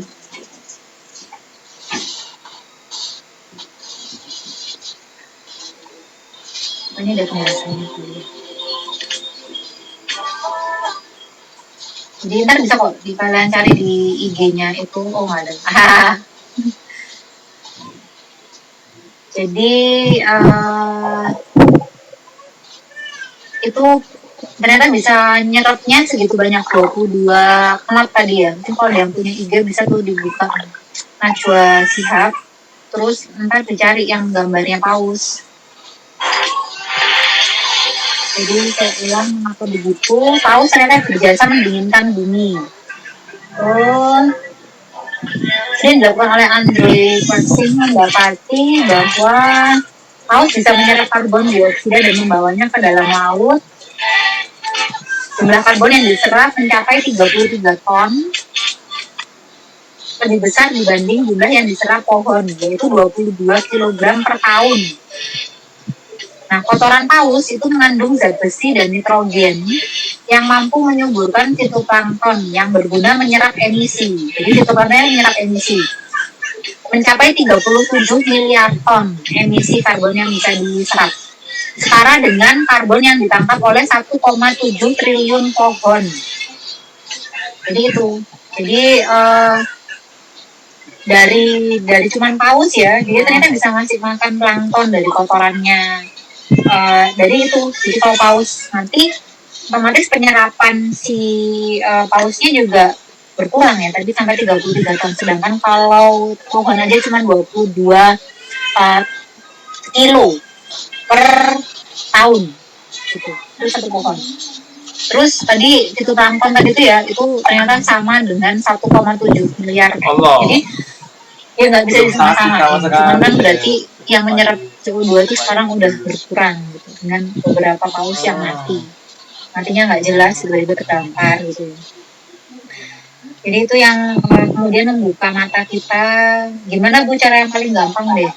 Kalau kalian misalnya ke pantai gitu, terus kalian duduk di pantai, kalian bawa kresek, terus coba deh 1 meter aja di sekitar tempat duduk kalian, sampahnya diambil, dimasukkan ke kresek itu, terus dibuang ke tempat sampah yang semestinya. Itu saya dulu lakukan, dapat 1 kresek gede bayangin. Dan itu saya lakukan juga pertama untuk dalam hal kecil ya, untuk membantu untuk ngurangin sampah. Yang kedua adalah kita duduk-duduknya jadi enak gitu, jadi nggak di kanan di kiri ada bekasnya es krim apalah itu orang-orang yang buang. Kadang-kadang orang-orang nggak buang deh, kadang-kadang kayak di daerah kalau saya kan pantainya di Senang Biru, daerah situ ya, garis pantai itu lah pokoknya, ada apalah macam-macam itu. Kadang-kadang mereka nggak buang, mereka benar-benar jaga. Tapi kadang-kadang sampahnya itu kebawa ketika air laut pasang. Nah sampahnya itu dari tempat lain-lain gitu. Contohnya misalnya kayak sampah kalian bawa buang sampah ke sungai, nanti sungainya hulunya di akhirnya di mana, di laut gitu. Jadi kasihan laut kali-kali. Jadi itu yang saya mau kalian sadar, kalau semuanya nanti kalau punya industri, mungkin kalian ada Januar Dewata, ada Fadila, ada Nabila, ada Caroline, ada Arif, ada Ilham, misalnya ada Patrick, semuanya membuat industri. Misalnya kayak anak ITB ya, dia buat PKM itu kulit sintetik, caranya dengan cara kayak buat nata bekoko gitu, cuma dia dikeringin terus jadi kulit sintetik gitu, diwarnain gitu, terus jadi industri gitu. Nah siapa tahu kalian dari PKM iseng-iseng terus digeluti, ternyata bisa jadi industri kecil gitu, awal-awal jadi gede, akhirnya gede gitu kan, siapa tahu ya. Nah itu kalau dipikirkan mungkin kalian buka, ada kalian yang buka usaha mochi itu, itu juga mungkin bisa dipikirkan tuh limbahnya, supaya nggak dari hal yang kecil kan kita bisa bergerak ya. Sampai sini ada yang ditanyakan. Jadi besok kalian kosong ya, yang RE kosong karena Bu Ditya sakit, atau ditanyakan lagi deh ke Bu Ditya, Bu Ditya gimana, sudah baikan kah, apakah besok mau diisi, itu bisa. Tapi seingat saya sih mungkin kalau besok, mungkin kemarin tadi sih dia ngomongnya besok sekarang kalau besok aja kan yang isi gitu kan, tapi ya mau ditanyakan. Jadi abis ini kalian silakan kontak sama Bu Ditya, pengganti yang pertemuan sekarang sama Bu Ditya itu mau diganti kapan gitu. Terus minggu depan itu sudah dengan Bu Ditya, jadi tolong dicek lagi absensinya. Jangan lupa sekarang absen, kalian cek absensinya, karena kalau udah lebih dari minggu depan, Selasa minggu depan, terus kalian ada ngomong, Bu saya absennya saya lupa dan sebagainya, itu saya nggak akan rubah ya. Jadi ya wes deh, kemarin kan saya udah kasih kesempatan 1 minggu untuk melihat absen, jadi tolong dilihat sekarang absennya apakah sudah komplit 4 atau ada kemarin yang terlewat dan sebagainya. Nanti bisa konfirmasi ke saya, entah melalui ketua kelas atau bisa jadi sendiri ke saya, monggo. Saya sih kalau memang ternyata yang absen banyak, bisa mungkin dikomunikasikan ketua kelas ya, jadi bisa nanti siapa aja yang belum absen pertemuan keberapa itu nanti, jadi kayak nama pertemuan keberapa nanti bisa saya absenkan hadir, karena kan ya namanya kita WFH gini ya, kadang kan sinyal nggak oke, kita udah absen ternyata belum absen, juga kejadian sama saya, kayak nggak kedata, mungkin ternyata mati pas itu saya nggak paham, sudah mencoba paham tapi pada akhirnya ya udah absen lagi aja. Itu tolong diperhatikan, karena minggu depan lepas dari hari Selasa saya udah nggak melayani kayak perubahan absensi dari dosen ya. Jadi itu tanggung jawab kalian gitu. Kalau memang nggak hadir, karena sakit ya nanti ditulis sakit gitu. Kalau emang kalian jujur terus nggak hadir, enggak Bu emang saya nggak hadir, saya lupa alfa aja nggak apa-apa, ya udah nggak apa-apa, saya hargai gitu. Itu aja dari saya. Terus ini semua nanti akan saya masukkan ke Google Class ya, itunya apa namanya itu ide itu sebenarnya apa PPT-nya gitu. Yang kemarin tugas kan ya, yang minggu kemarin ya. Iya Bu. Jadi itu karena memang itu apa ya, itu kalau dijelaskan tuh nggak ada sih. Saya PPT mungkin saya rekam aja sebentar, itu karena cuman ya sama sih seperti yang kalian bahas. Jadi kayak saya nyari satu teknik, kalian kan sudah belajar teknik satu semester sendiri, nah itu penggunaannya untuk bioteknik itu apa gitu. Gitu aja. Terus kalau UTS materi yang kemarin yang teknik itu nggak saya masukin UTS. Setuju ya? Jadi nilainya saya ambil dari tugas kalian. Itu aja. Jadi UTS-nya cuma materi 1, 2 sama materi 4. Yang ketiga kan kemarin udah tugas, ya udah tugas aja. Biar kalian nggak banyak-banyak tanggungan nanti. Itu dari saya. Ada yang ditanyakan tentang cleaner production? Bu izin bertanya. Arif Bu. Iya, kok nggak ada garis, kok nggak di kotak-kotaknya? Iya mungkin Bu mau bertanya, apakah ada standar yang menyebabkan sebuah perusahaan atau industri itu dapat dikatakan atau mengklaim dirinya telah melakukan clean production atau produksi bersih? Apakah perlu meliputi semua aspek mulai dari produk, proses produksi, dan service-nya, atau hanya beberapa saja itu sudah bisa dikatakan clean production Bu? Karena contoh sederhana yang saya tahu itu seperti Pertamina Bu, di industri perminyakan, mereka itu menyerukan Pertamina energi terbarukan. Jadi produk-produk mereka juga ada yang konvensional, tapi juga ada yang bio, seperti biosolar. Itu sih Bu yang saya tanyakan. Terima kasih Bu. Jadi kalau energi terbarukan, slogannya energi terbarukan sama clean production tuh sebenarnya agak berbeda ya. Kalau dia energi terbarukan Pertamina, nah itu mungkin kenapa dia berani melogokan itu, karena dia punya produk lain, di mana produk lain itu menggunakan energi yang terbarukan. Jadi makanya dia mengeluarkan akhirnya moto itu gitu untuk branding yang tadi biogas itu gitu. Biogas apa? Biofuel ya kan dulu ya, sempat jalan ya, mungkin sempat sepeda motornya diisi sama itu, terus akhirnya entah kenapa terus tiba-tiba menghilang dan akhirnya ganti Pertalite dan sebagainya. Saya juga agak menyesal sih, saya agak kecewa gitu kok hilang gitu, karena memang dari segi biaya produksi itu sangat tinggi deh, biodiesel itu kalau di Indonesia. Kalau di Brasil kok berhasil Bu? Kalau di Brasil kok berhasil? Mungkin sudah banyak diceritakan sama dosen biofuel ya, di Brasil tuh berhasil deh, sampai bahkan sekarang itu dia menuju gimana caranya isi mobil itu bisa berjalan dengan biodiesel, full biodiesel. Jadi nggak ada tambahan solarnya, berapa persen gitu nggak ada. Itu sudah mulai masuk ke situ karena ada sokongan dari pemerintah dan memang komitmen dari pemerintahnya untuk keluar dari peminjaman keluar dari negara termiskin yang banyak utangnya. Brasil tuh dulu ngutangan gitu. Sekarang tuh dia nggak ngutang, malah orang-orang beli dia biodiesel. Karena itu, jadi dia memang komitmen dan akhirnya perusahaannya jadi gede. Jadi karena perusahaannya besar, akhirnya biaya kosnya menutupi biaya produksinya gitu. Tapi kalau di sini enggak. Di sini biaya produksinya lebih besar daripada harga produk itu. Jadi makanya kadang harganya kan unda-undi ya, 11-12 gitu lah sama solar biasa gitu. Nah kalau yang produksi bersih itu memang harus semuanya ya, memang yang saya terangkan tadi. Karena kalau nggak semuanya, cuma sebagian, itu nanti bisa rancu dengan end of pipe.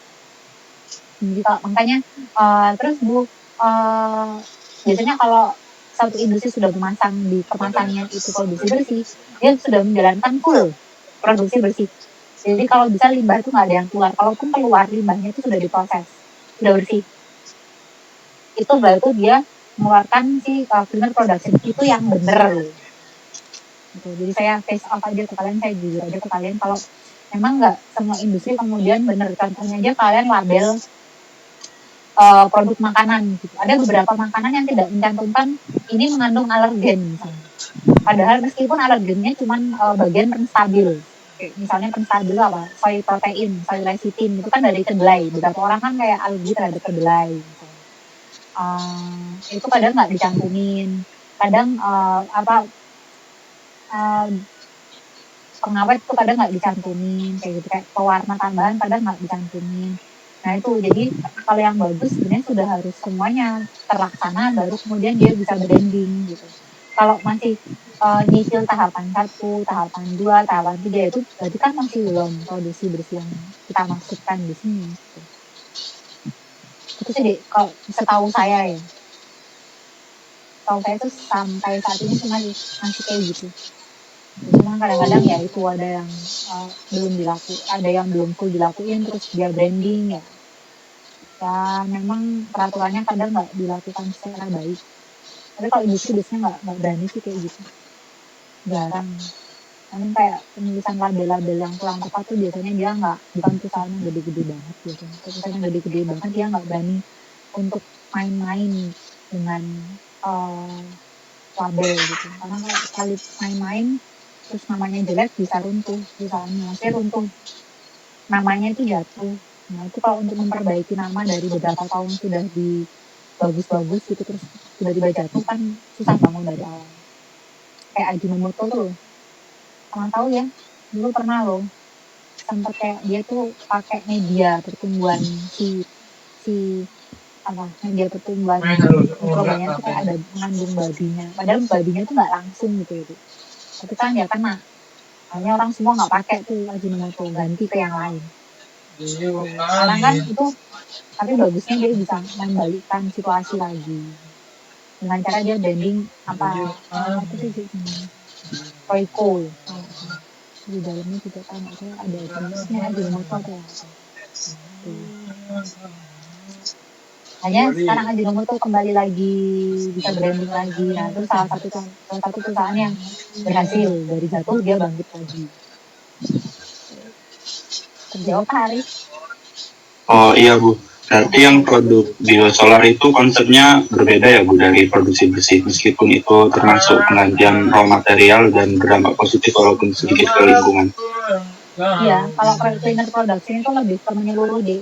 Jadi satu perusahaan itu dia tidak mengeluarkan limbah sama sekali. Gitu. Jadi kayak bahkan asap yang keluar dari cerobongnya dia itu nggak pekat, nggak coklat pekat gitu, bersih. Gitu. Jadi tuh kalau menurut saya tuh hal yang berbeda. Itu kalau menurut saya sih ya, monggo kalau ada yang mau punya pendapat misalnya, menurut saya nggak begini itu ya monggo. Menurut saya tuh hal yang ya bisa sealur itu tingkatannya dia. Tapi kalau dia dilihat lagi pertanyaannya apakah kemudian sudah cleaner production, sudah bersih nggak untuk kayak gali-gali minyak, terus pengolahan minyaknya, apakah dia ada limbah nggak yang keluar dari hasil pengolahan minyak kayak gitu. Itu cleaner production itu sampai ke situnya. Jadi nggak cuma ada satu site yang itu, tapi site yang lain juga harus dikoreksi. Makanya kan ada keterkaitannya.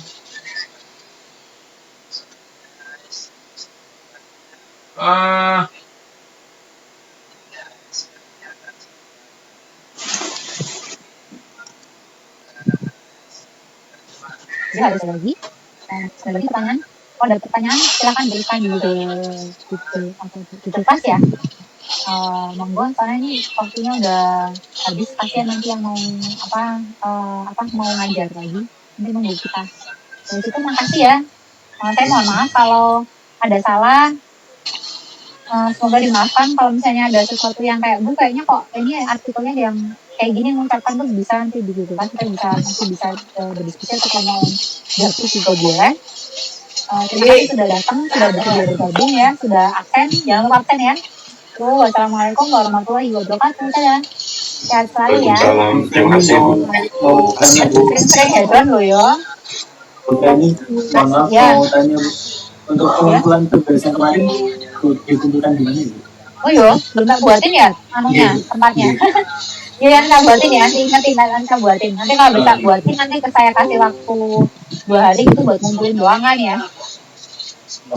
Terakhir kapan sih? Terakhir kan harusnya minggu ini ya. Senin Selasa ini kan ya.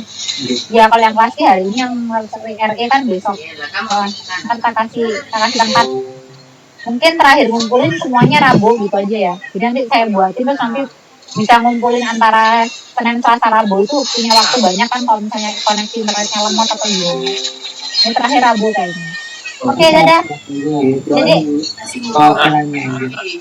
iya lah, perwakilannya jangan semuanya ya. Ntar saya ngoreksinya. Kayak lo ini kayaknya sama tadi gitu. Satu aja yang ngumpulin. Nanti kan ada nama kelompoknya ya. Oke, jangan lupa NIM-nya ditulis ya. Dadah. Assalamualaikum. Terima kasih. Semangat ya, lebih mari. Ya,